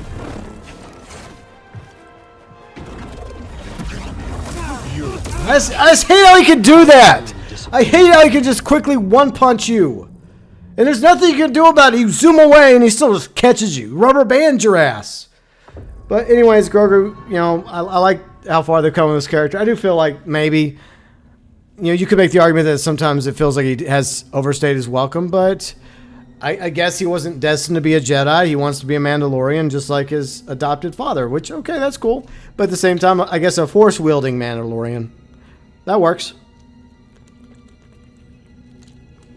The fact that he's also the same member, he's also a member of Yoda and Yaddle's species, which means he could easily live for another, what, 800 plus years? And, you know, maybe in that time period, he eventually does become not only a Jedi, but maybe a Jedi Master of a future Jedi Academy. So, yeah. Another character. R5. Let's talk about R5, another droid. We meet R5 first on Tatooine and New Hope. And, you know, he had a bad motivator, right? So you just thought he was just another droid. But no, you know, this is Star Wars. Nobody's just a character. He ends up becoming, actually, he was actually a droid in the rebellion, and R2 convinced R5 to blow his motivator because they had to get the plans that he had to Ben Kenobi. So that's why R5 took one for the team in A New Hope. And of course, he's reintroduced in The Mandalorian. So I do like what they've done with... Yeah, I do like R5. I mean, he's obviously... He's a very different droid. He's not, like, at the same level as R2. But he did serve in the rebellion. He obviously has some, like, emotional scars, I guess. Kind of like, I have right now! But anyways, I think that's enough about R5. Yeah, it's okay. But I feel like at the same time, why did it have to be the same droid? It's kind of cool, but not really necessary. It could have been a completely different droid. But hey, you know, we have to, you know, connect it all together. Big galaxy, but a lot of things end up happening on Tatooine for reasons, right? And that's another character technically, right? The planet of Tatooine. Like that silly desert planet that Luke happens to live on, and Ben Kenobi, and eventually Boba Fett, and along with Jabba the Hutt. Oh, and you know, years earlier, a younger Anakin Skywalker. So what is with that fucking planet, right? What is with Tatooine? Why is it so often introduced? Pathetic. And there's like more to it than... It's like a whole desert planet, yet somehow things have survived on it. Like Jawas are on the planet. You have Tusken Raiders, which I think are the indigenous sentient species of the planet. You have the Krayt Dragons. You have other creatures that call Tatooine home, along with all sorts of scum and villainy. Like if you lived in like the Star Wars galaxy, why would you want to live on Tatooine of all places? I wouldn't. It has 2 suns. Like, I sense your fear. I just don't understand how things survive on Tatooine. But there's like underground roots and stuff that have water, and the moisture farmers. But still, it's a sand planet. It's nothing but sand and rock, and dangerous creatures trying to kill you. Like, why would you want to live there? I pity you. I mean, I wouldn't want to live there.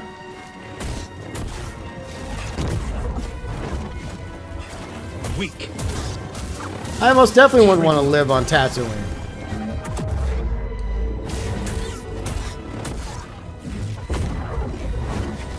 I sense your fear. But still an interesting planet, Sand World.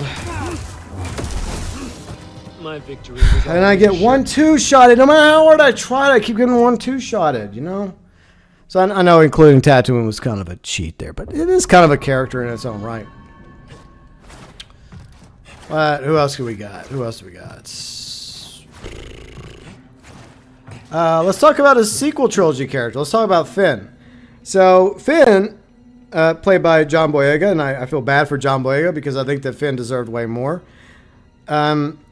Interesting story already. He starts off as a stormtrooper for the First Order, like I guess abducted at a young age, along with all the other stormtroopers, brainwashed into the First Order Stormtrooper Corps. And, you know, he's also Force sensitive. And I love the character development he has in the first movie.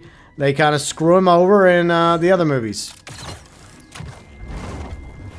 But I do feel like John Boyega deserved more. Does it hurt? But I do like Finn. It's just a shame that they didn't do more of his character except for make him a simp for Rey. I mean, you're slipping. So that's unfortunate, you know.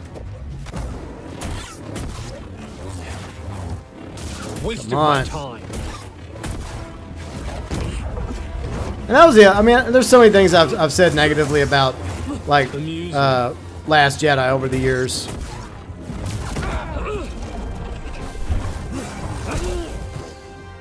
I love how he has a little bit of shield left. I don't think so. But I mean, definitely a character that deserved better. I know that they're working on a new Rey movie, and it's possible that Finn's character may be involved if they bring back John Boyega. They better give like Finn some justice. Pathetic. So here's hoping. I deserve some justice here. You fool. God damn it.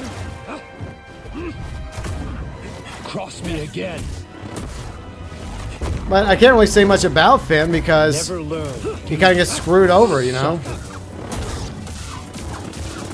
How dare you? I don't really like the way he's treated in Last Jedi. I mean, and yeah, I think they try to do some justice to him in Rise of Skywalker, but Rise of Skywalker is such a horrible movie, just like this is a horrible fight Disappointing. for so many reasons. By the way, if you're still watching, why?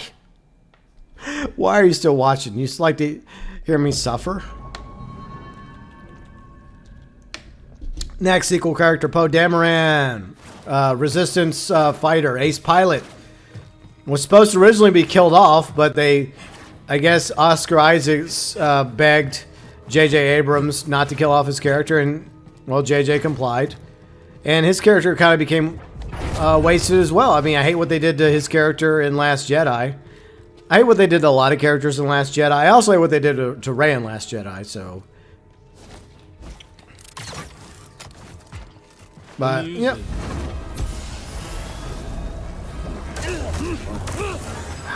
Ah, what the fuck, man?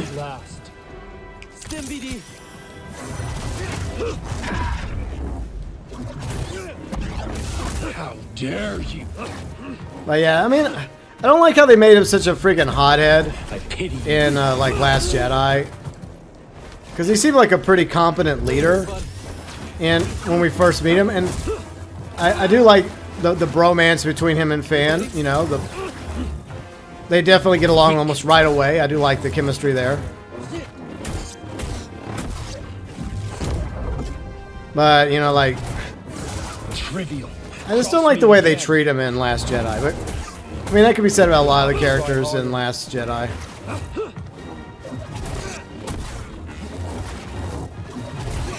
Really? Alright. Try again. I'm scared. See, I try to flip out of the way, yet the game won't let me. I was pushing a button way before, but the game wasn't letting me dodge out of the way. It's like the game's like, no, you have to stay there and get your ass stomped. Even though I don't want to.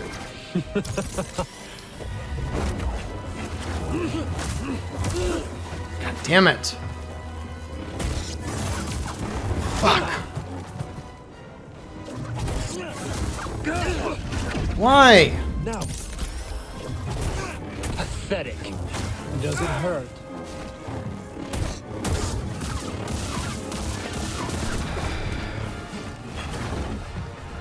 I just cannot beat him. You know, I really can't. Can you still fight? Of course I make it. Once again, I make it to the halfway point of the fight, and yet it's still not enough. I pity you. Why can't I at least get a checkpoint? Why can't I get a checkpoint? Oh, did the lightsaber actually hit me there?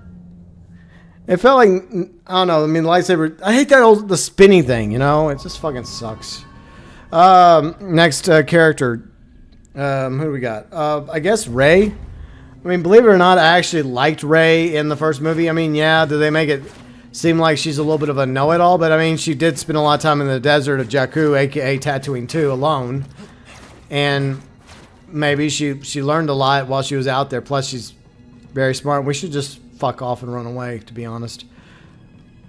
I don't like how they made her marry Sue in Last Jedi. I don't like what they did with Luke Skywalker in Last Jedi. I think most people feel that way. I think that there should have been a time jump between the events of Force Awakens and Last Jedi. I think that was the first mistake Rian Johnson made. I think she should have spent some time, 6 months to maybe a year, training with Luke. And for the record, I've tried to entertain the idea of her being Palpatine's granddaughter, which is just so stupid. The whole thing is so dumb. I like the idea of, if not Luke's daughter, then somehow she's Obi-Wan's daughter. Or, you know, the one thing I will agree with Rian Johnson on is, why does she have to be anybody's daughter? I mean, I think that she would have been better off just being nobody, you know? Where, like, that didn't really matter. What mattered is who she is and who she could become, right? But they made her too much of a Mary Sue. They made her too controversial with Luke. They made Luke too unlikable. And I think by the time they tried to fix the mistakes made by Rian Johnson, it was like too little too late. And then you know, Rian Johnson made his own mistakes with not just Rey, but with a lot of other characters. You will fail. Fuck me. But yeah, I mean, I for one don't have a problem with Daisy Ridley. I think I like Daisy Ridley, and it's once again unfortunate what they did with her character. I think that I liked what they had planned with her, what Colin Trevorrow was going to do with her character in his version of Episode 9. But unfortunately, his version didn't get to see the light of day. Thanks to Kathleen Kennedy. You're slipping. God. Another.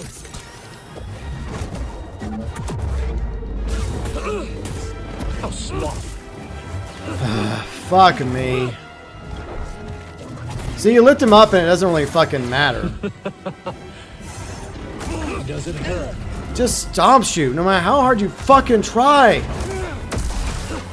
Such weakness. But yeah, unfortunately, Rey's character will be forever known as a Mary Sue. I would like to believe that the next movie they have planned will rectify some of that, but I feel like ultimately the damage has been done. And it sucks for Daisy. You know, I would like for her career to recover and for her to be able to move on to other stuff maybe one day, but if they offer you a paycheck, Daisy, I guess you have no choice but to take it. But anyways, that's pretty much all I got to say about Rey. Well, maybe the best way to do it is just have her turn to the dark side and become like fully embrace being Rey Palpatine. Okay, next character. Let's see, who do I want to talk about next? Oh yeah, Snoke. Let's talk about Snoke, okay? Mocapped by a great actor, one of the legendary mocap actors of our age. You know, he did Gollum.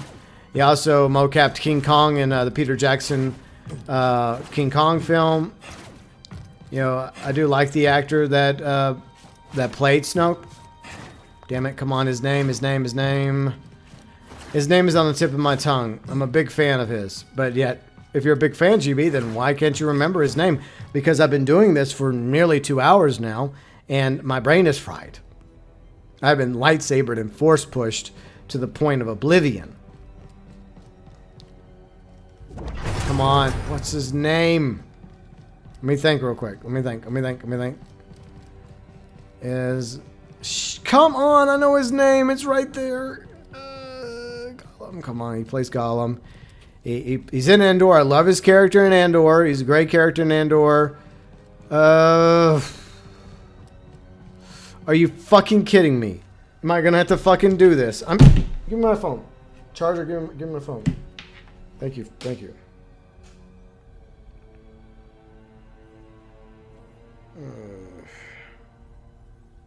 Alright, anyways, so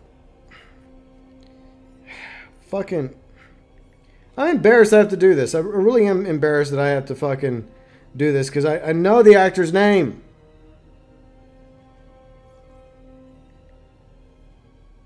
Come on, idiot. What's the name of the character? What's the name of the actor? I'm such an idiot. I'm wasting time here, obviously.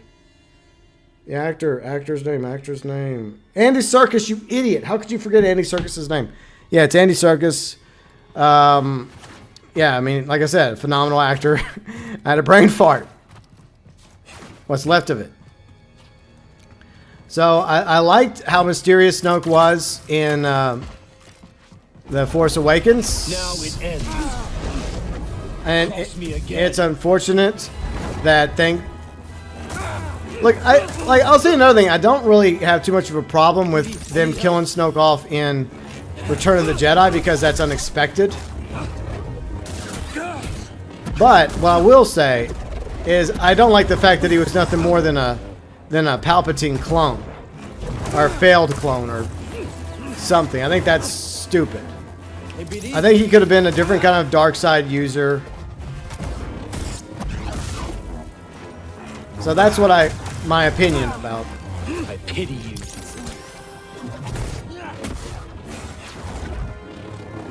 So yeah, I mean, they obviously make him out to be very powerful. Buddy. And it would have been cool if he would have turned out to be like Darth Plagueis. How slow. Or some other like Sith Lord that was like in stasis or in a sarcophagus or something, long forgotten, right? And somehow, you know, he comes back from the dead, or he's resurrected by the First Order, like they find out about him. Or maybe Palpatine found him and put him on Exegol, on ice, but when he died, you know, he was resurrected by the Sith acolytes, right? By the Sith cultists. I think Snoke deserved to be his own character and not reduced to nothing more than a failed clone of Palpatine. And I don't think that Palpatine should have been brought back in Rise of Skywalker. Okay, another character.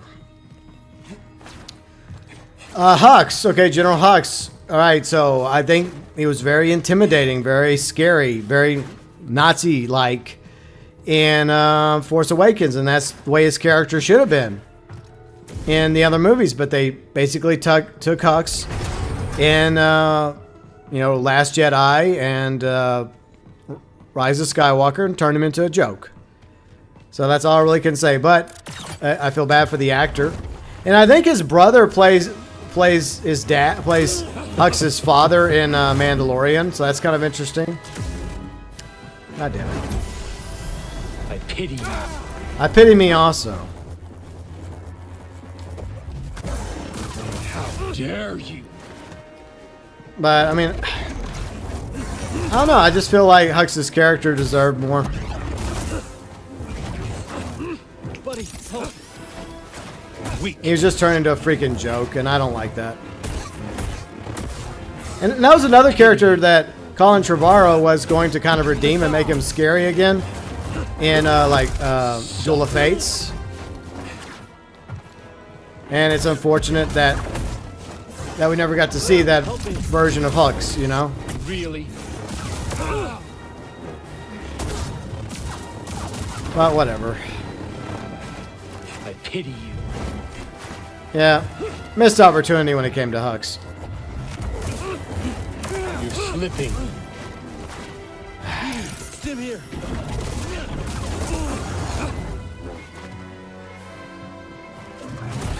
Waste of my time.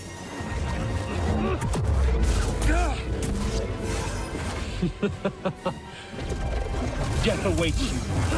Doesn't hurt. BD, here. You won't last. Help, Stim. I'm not gonna last much longer doing this shit. How dare you? I sense your fear. Get out of there. Fuck me! I don't think so.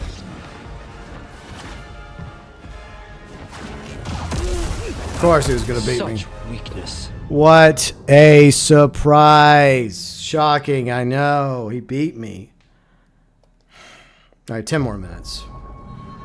10 more minutes to go. Oh yeah, let's talk about another character that's not really a character. A pale imitation of the Death Star. Now I've kind of moved on from like characters to things in Star Wars. Starkiller Base. I think it's established in Jedi Fallen Order that Ilium, where the Jedi would go to get the kyber crystals for their lightsabers, that becomes mined by the Empire and ultimately turned into Starkiller Base by the First Order. At least that seems like the case if you go by First Order. It just took them like 30 years to eventually turn Ilium into Starkiller Base. I just don't like the idea of Death Star 3. Especially with the way they do it and how it's like I don't know, drawing energy from a star is one thing, okay? That's kind of interesting. But then firing a beam across space, right? And not only one beam, but a beam that breaks up into multiple beams, I think that was really, really stupid. What they should have done is have the beam hit the star of the Hosnian system, right? And cause it to supernova, and that's how the weapon works. Or maybe it's the opposite, right? Maybe it's like a sucking power. Like it drains. Sorry, I hit the webcam. Sorry, I didn't mean to hurt you. I'm sorry, webcam. But anyways, maybe it just drains the star, right? And it just kills the planets as a result, right? Because without the sun, without a star, any life-giving planets die. They go cold and, well, you get the idea. Death awaits you. Suffer.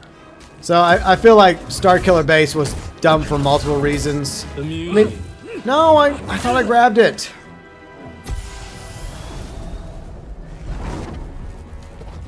So you have some ability. Help me, BD. But yeah, Starkiller Base. I don't know. I think they could have come up with something cooler, or else do the whole supernova thing, or drain the star thing with the weapon. I pity you. See, that would have been kind of cool instead of like all these damn beams. Can you still fight? I need something, buddy. But then it got even dumber with the Sith Star Destroyers in Rise of Skywalker, and they all had like a planet-killing weapon on it. So that was really stupid too. How dare you! I sense your fear. Try again. Fuck me. You're slipping. Here, buddy.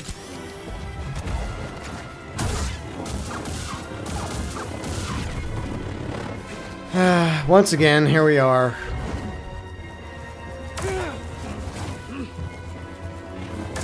Fuck me! You won't last. Waste of my time.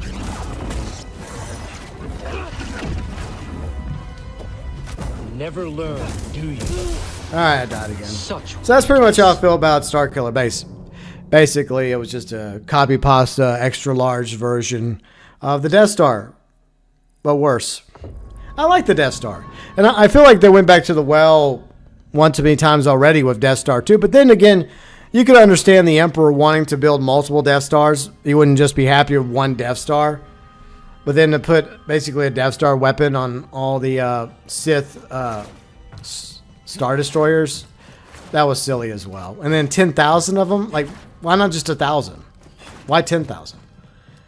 Why, JJ? Why? But another character that I want to talk about. Let's talk about... I would talk about Revan, but some of you may not be aware of KOTOR, and they're doing a remake of KOTOR, so we won't talk about Revan. I do like Revan, though. Let me think. I'm thinking like 1 or 2 more fights, and then we're going to bump the difficulty down. I have no choice. I've been doing this for nearly 2 hours. It sucks. Yeah. I know I suck at video games. Filthy casual. Never going to be an epic pro gamer. Aw, how sad. Another character. Let us talk about... Let me think real quick.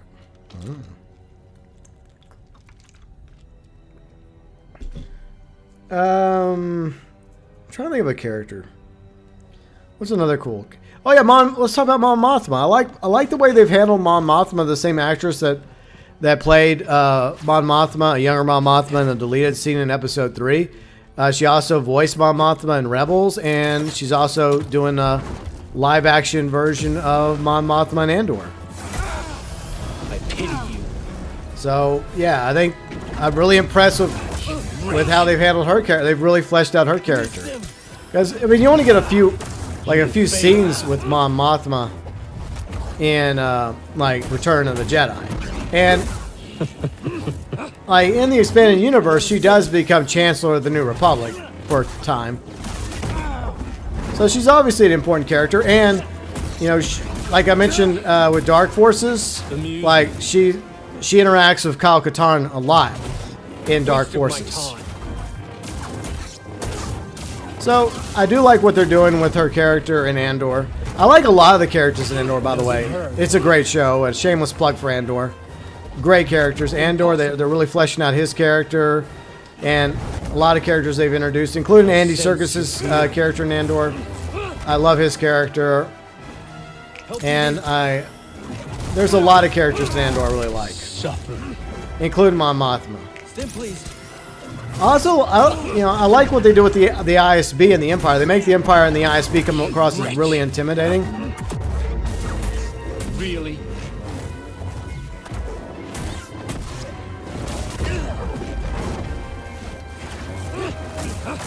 You're slipping. I pity you. This breaks through my blocks. Weak. Scared, hmm? I mean, I'm not the best at blocking. I guess I'm all about attacking. But the moment I block, he does that shit, you know? So that's the problem.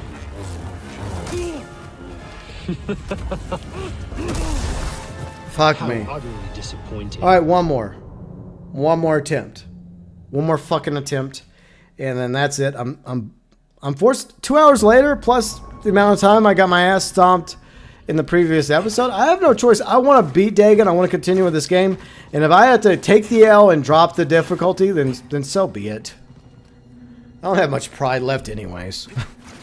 Pride, what's that?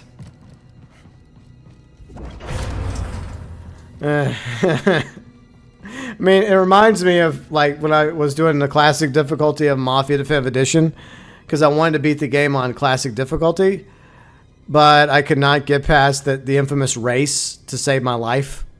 So I had no choice but to bump it down in order to beat the stupid race. I think there was another mission I had to do that for as well, but whatever. Alright, final attempt. Let's talk about Dagon. I fucking hate Dagon. He's a stupid character. I'm not a fan. I like Second Sister as an antagonist more.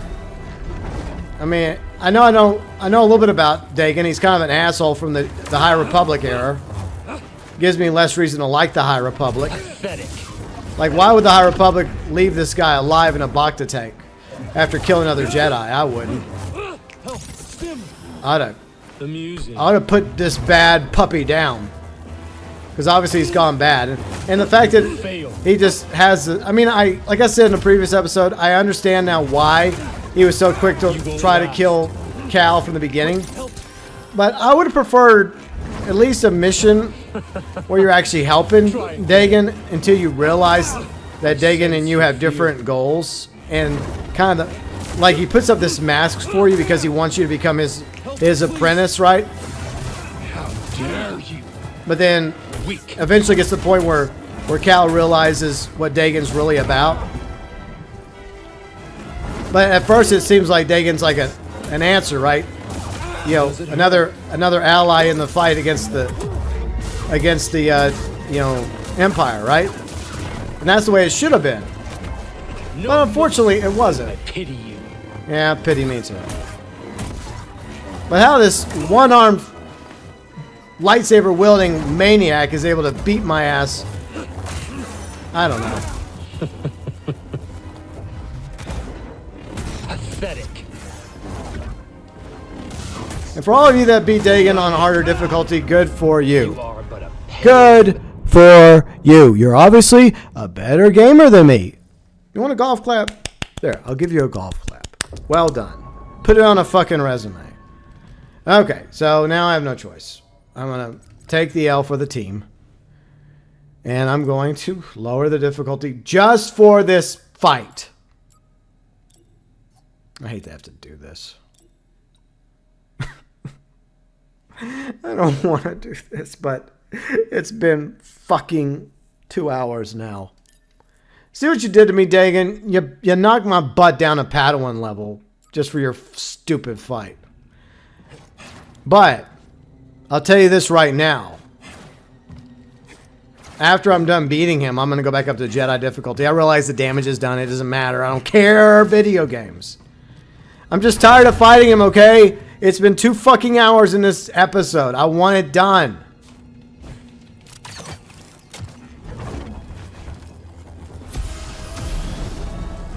I'll break you. Cross me again. I don't think so. How dare you? I did bump it down to Padawan, right? What the fuck? I bumped it down to Padawan, not... The game's like they can... Oh, you want a real challenge. Suffer. How? How is it even harder to beat? I need help. Game, I bumped it down to Padawan, not Jedi Master. Waste of my time. How? I'm hit. Like, seriously?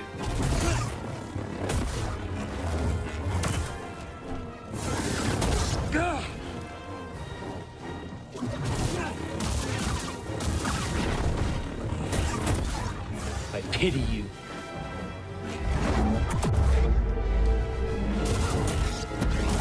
Pathetic.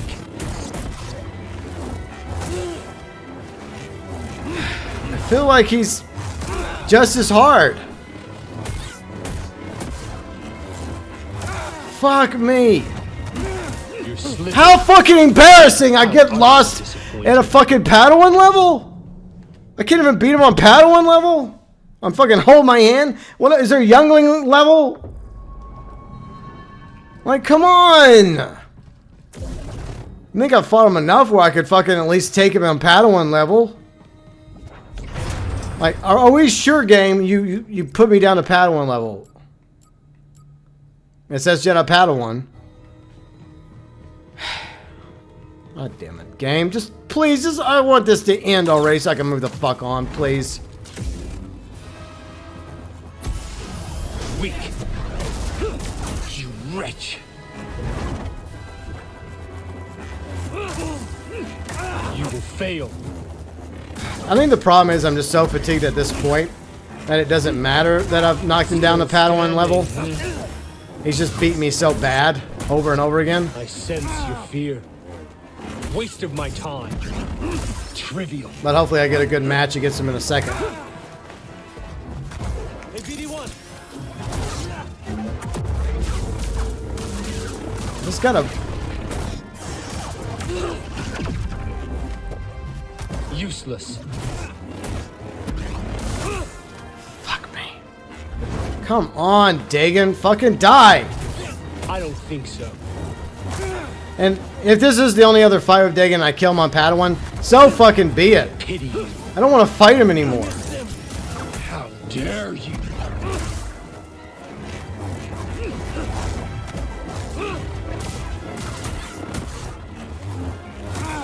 Fuck me. God. Really? Just want this to end. Can you still fight? You wretch. Tanalor is mine, and I will strike down anyone who stands in my way. I sense your fear. I just want this to end. I need one. I just want it over, you know?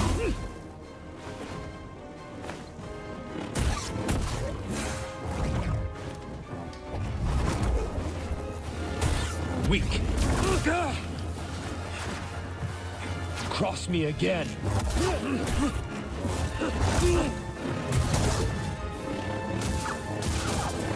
I hate that I have to fight him like this. I really do. It's okay. I don't have any pride left anyways. Pathetic. Help BD. I pity you. I just want to beat him. Trivial.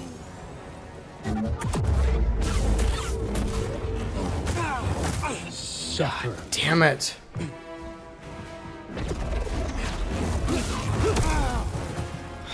Fuck, come on. Just beat him on fucking Padawan, you moron. You're slipping.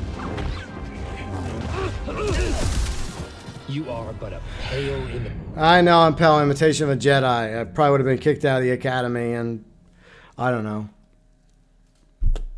The Force is not with me.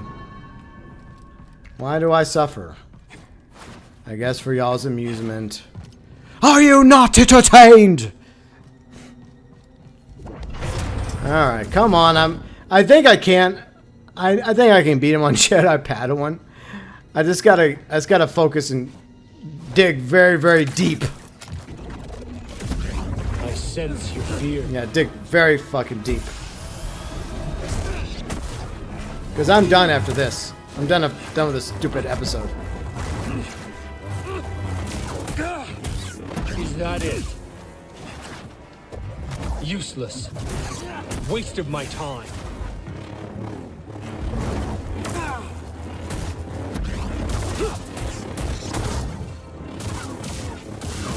Come on. The music.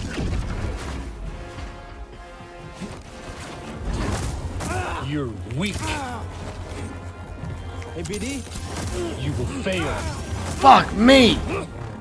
Trivial. Weak.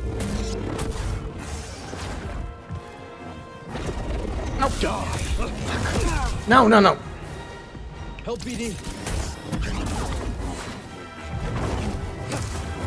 Fuck Can you me! still fight? I pity you. Can I please beat him? I don't think so. Fuck you! Never learn, do you? Should never put him... You know what, really, Cal? This was probably the worst decision you made of your entire life. Letting this asshole out of his Bacta tank. Still standing, Waste of my time. Might as well let him kill me because I have nothing left to fight him with.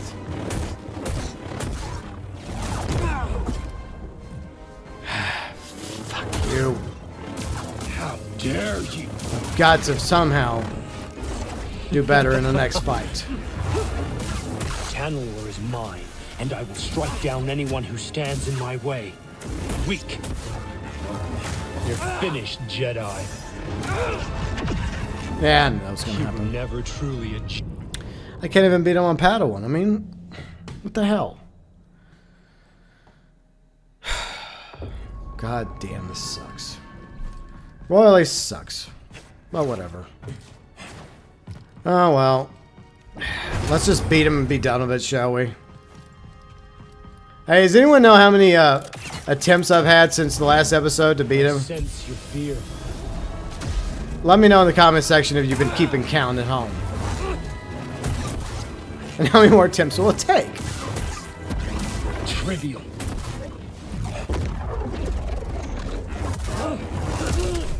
See, even if I block, it still doesn't fucking matter. He still fucking breaks through my block.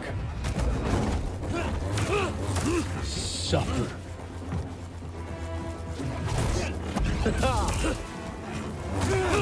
Then I stay down so fucking long. Like, this is such crap. It's like, oh, I'm just gonna take a few minutes to get back up so that Dagan can finish me off with, even though I have like a whole bunch of stems left. Thank you, video game. Very cool. Oh, come on. Like, seriously. Get the frack up, Cal. Amusing. I like it, Cal, but come on, man. Get up. You're slipping. Pathetic. It is pathetic.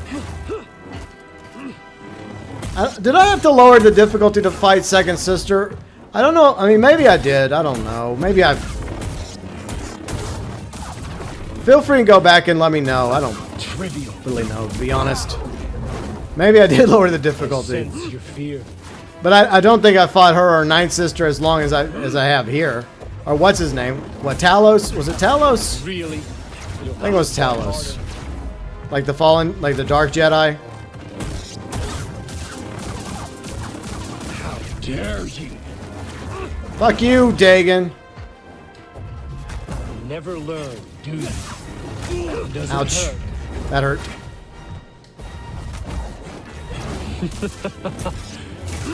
Yeah, go ahead and laugh. I don't care. Another waste of my time. Fuck me.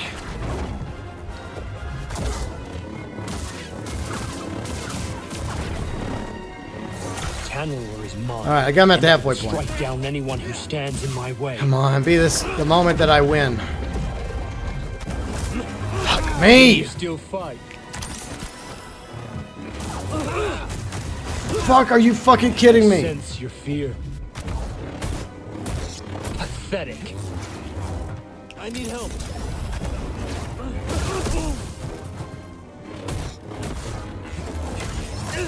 What the fuck was that?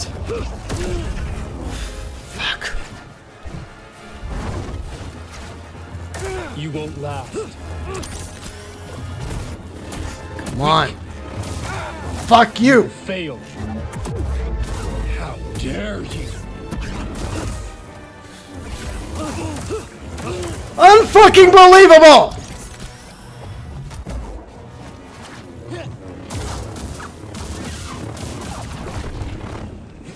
Fucking hate this shit!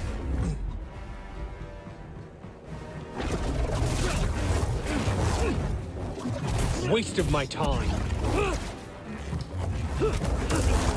Fuck me! Fuck! Fuck! Fuck you!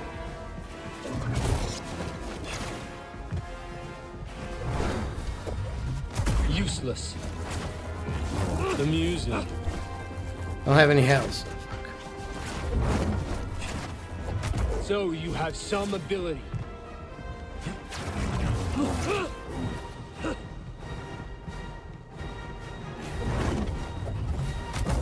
I'm just gonna force push his ass. I have no choice. I've got to avoid him and just try and weaken him. Fuck you! You fuck! God, I hate this shit! It's like, no matter what I try, he still fucking beats me. I guess I'm just gonna have to cheese force push him, you know? I'm just gonna have to cheese force push him from a distance, avoid him, beat his ass, and then retreat. I guess that's what I have to do. Well, that didn't help. Try again. Fuck you. I hate your guts, Dagon. Can we please chop off his other arm? You're slipping.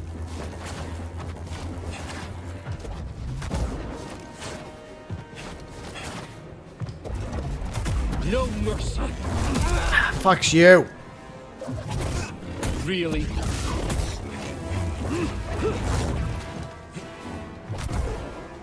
Cross me again.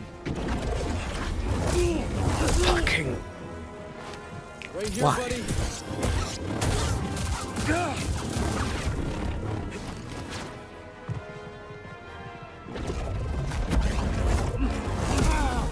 I just gotta do better. Wasting my force. Cross me again.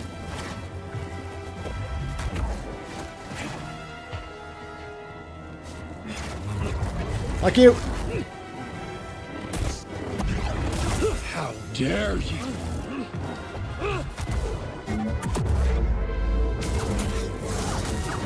Suffer. I hate how you can do that even if you fucking like slow down time, you know? It's fucking bullshit. Come on. Let's beat his ass this time. Never learn, do you? I hate to have to fight him like this, but I have no choice. You wretch. Fucking. BD, I need help. I pity you. Really? Fuck. Stay back. Just patience.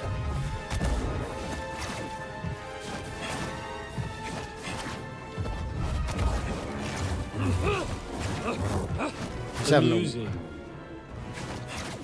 just trying to avoid him.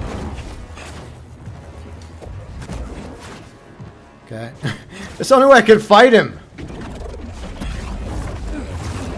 Fuck you. That didn't count, I don't think. Fuck you, fucking. Does it hurt? God damn Me you. again. Useless. Waste of my time. Die.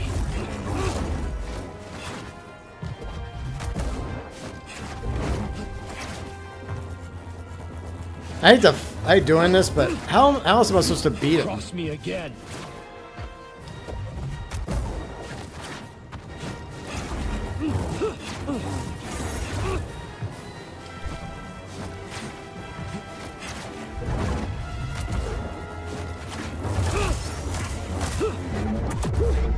Really? You wretch. No mercy. Fuck you. Never learn, do you? Cross me again. Come on. Well, the force cheese is working. You will fail. Help me, BD. Slowly but surely. I mean, gotta try and win somehow. Come on, come on. Fuck you. Amusing. I'm just waiting till my moment to attack him.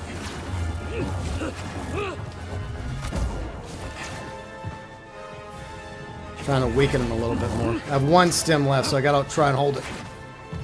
Come on. Fuck me. Fuck. Amusing. It's not really amusing, but whatever. Wish I could just push him off this thing to his death and he breaks his neck. And I wouldn't have to deal with him anymore. You're slipping. I know, it's pretty pathetic the way I'm fighting him, but what choice do I have? Useless. Cross me again. Like, yeah, GB, being evasive, this is an interesting tactic. Well, I have no choice, so whatever. Try and weaken him.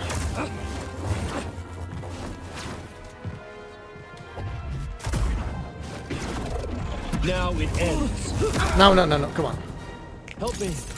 I sense your fear. I have done nothing to him. God, I just... I don't think so.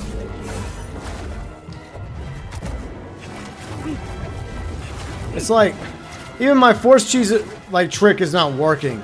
Because he's still basically... Suffer. My God.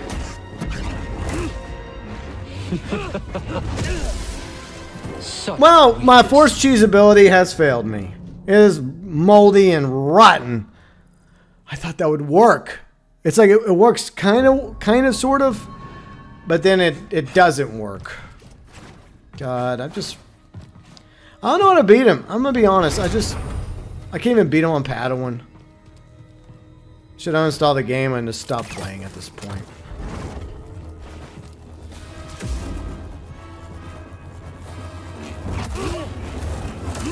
I sense your fear. Never learn, do you? Does it hurt? Just keep getting my ass stomped by him.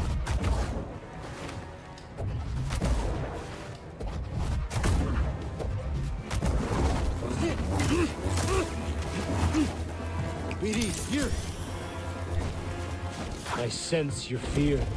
Die! Really? Wretch! It's just the game just...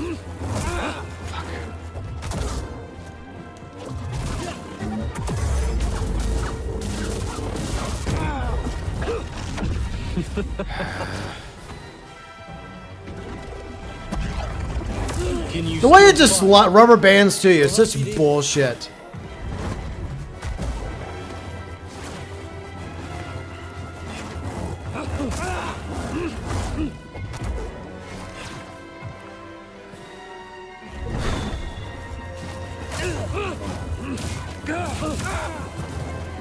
Pathetic.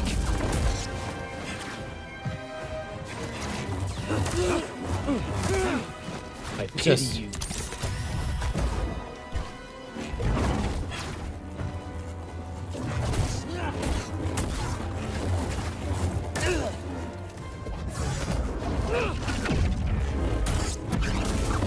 dare you?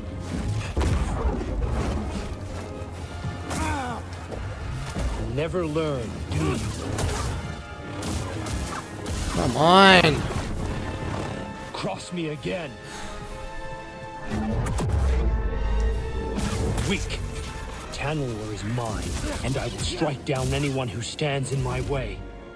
I have 2 stems left. And he's not happy with me.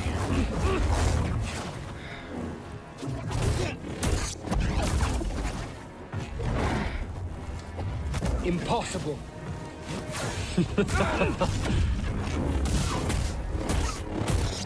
Really?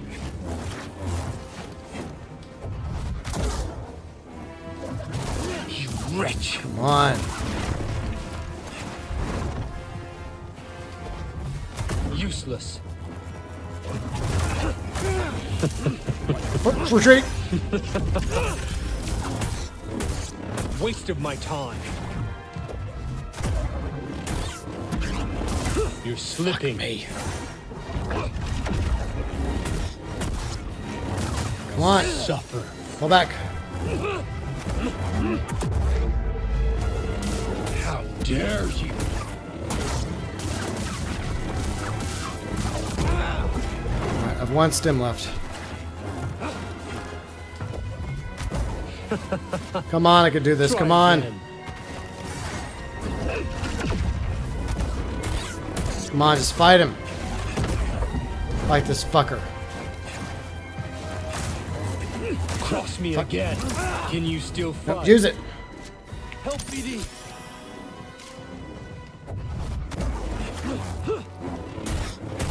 Come on, please, please, please. Let this be the time. No, no, no, no, no. Please, please. You No, no, no. wretch. Come on. I sense your fear. No, come on. This is bullshit.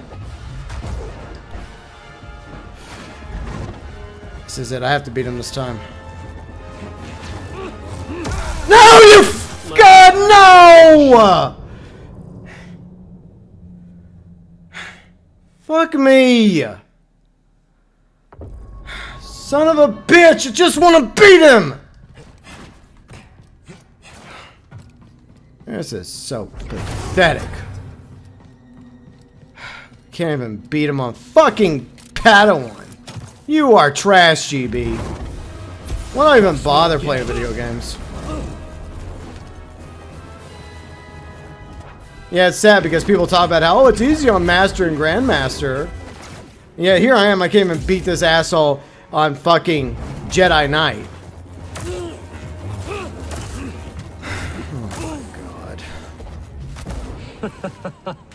Try again. Cross me again. Weak. Trivial. Son of a bitch. Weak. Does it hurt?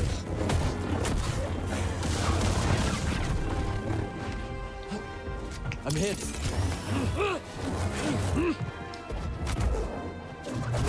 Come on. Fuck you. You wretch. Still standing.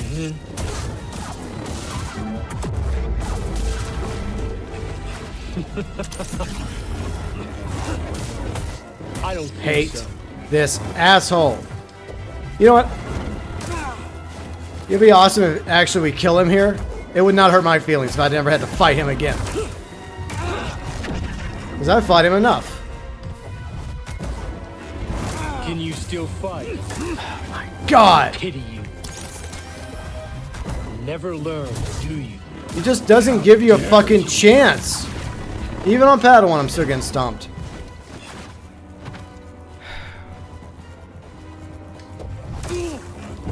A fucking lightsaber fucking... Tanalor is mine, and I will strike down anyone who stands in my way.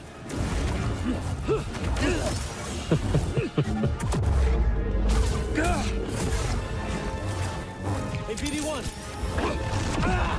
For fuck's sakes.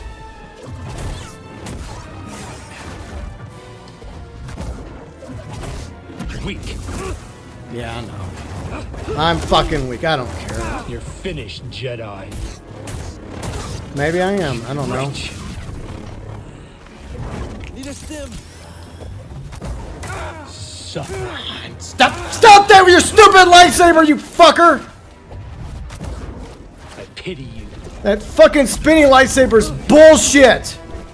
His fucking rubber banding me is real bullshit. It's such crap. It just magically just comes out of nowhere. Such weakness. God. Why do I even bother? At this point, I just don't even know if I'll bother. How long is this fight gonna go on for? It's going on for nearly 2.5 fucking hours, GB. Like, seriously.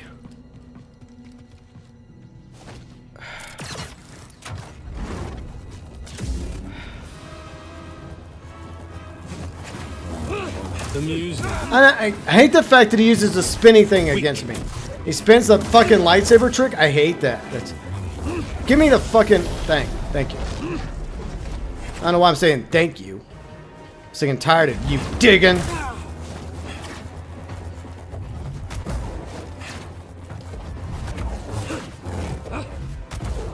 Cross me again.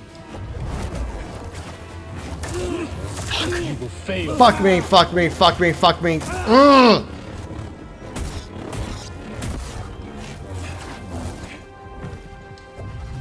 Never learn, do you?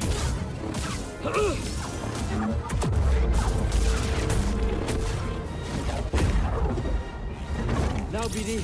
Come on. I pity Probably have some world record now for how long it takes to beat this asshole. I don't think so. That's definitely a record I want. Trivial. And the most amount of time it took to beat Dagon and Jedi Survivor goes to GB. Die. He has the world record, probably. Not exactly the world record you want, right? Pathetic. I love how he just dodges out of my way so conveniently when I'm about to fucking break him. Hey, BD.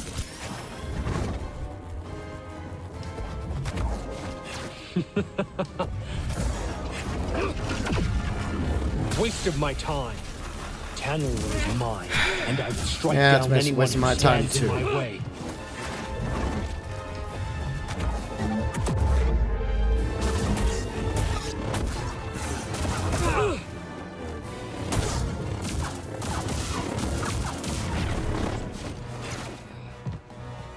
Come on. No mercy. Really? Does it hurt? I don't care how long it takes. Can I'm you beating still him. fight? I need one.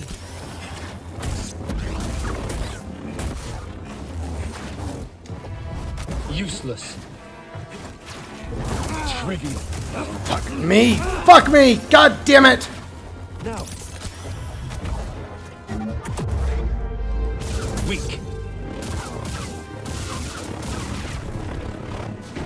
I sense your fear. Fuck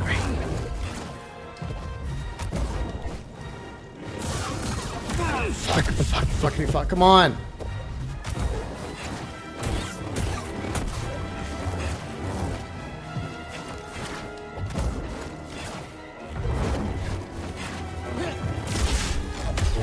Please say this is finally over. Just kill him. Just kill him, Cal. Please kill him. Kill him. No, kill him. Please, please, please kill him. Just chop his head off. Chop his other... No! Kill him! Just kill him, please, so I don't have to fight him ever again. Of course you show up at the last moment.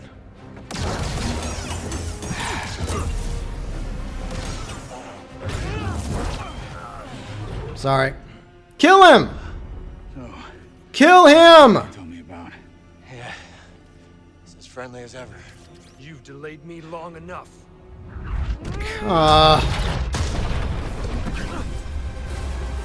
Why? Why does he have to escape? Just kill him so I don't have to fight him ever again.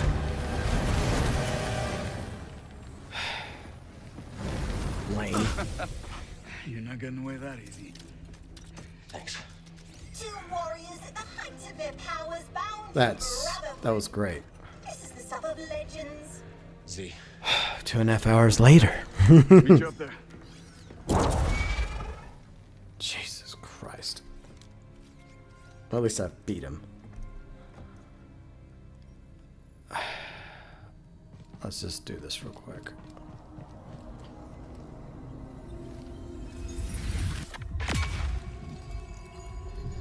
Oh my God.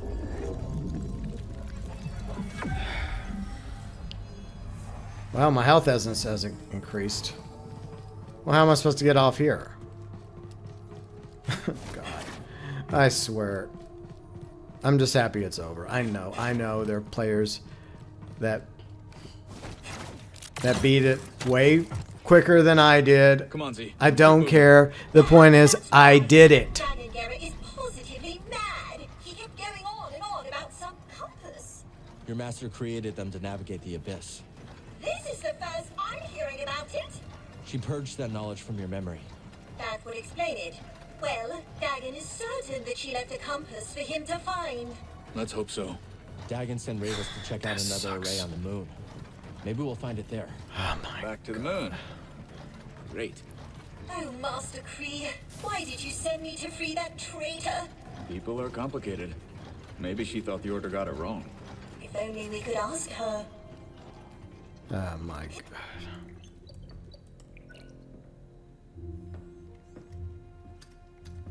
Safest way out of here. Sure about that? No. Okay then. You seem nervous. I'm going with him. Hop aboard, Z. See you at the outpost. Yep. Coming. Wow. Yeah, and let me know how many attempts it took me to actually beat him. I hate these things. Too fucking many, that's how many. Well, Cal, we did it. I know I had to take an L and drop down to Padawan level, but it is what it is. At least I beat him.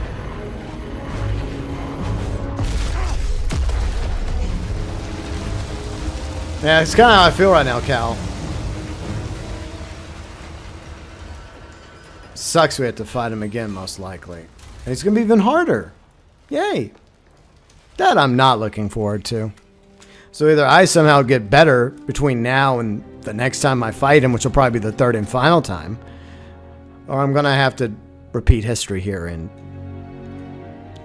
I'm not going to go on this long. I'll tell you that much.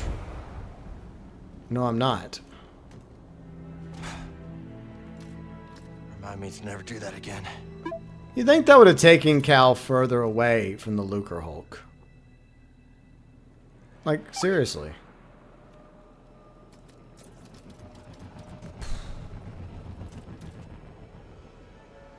Dagon must have sent Ravis to get the compass. Maybe the force array powers something on the moon. It's a guess. But if Ravis is on his way there, that's where we need to be too. Yeah, not till next time. Yeah, but you think the escape pod would have gotten much further away with the amount of time that Cal was in the escape pod than just right here? But, yeah, whatever. Who cares? Let's find a meditation point. And, well, we're going to call it a day because that's enough for me. Oh, God, that was so infuriating. Alright, there's one over there. I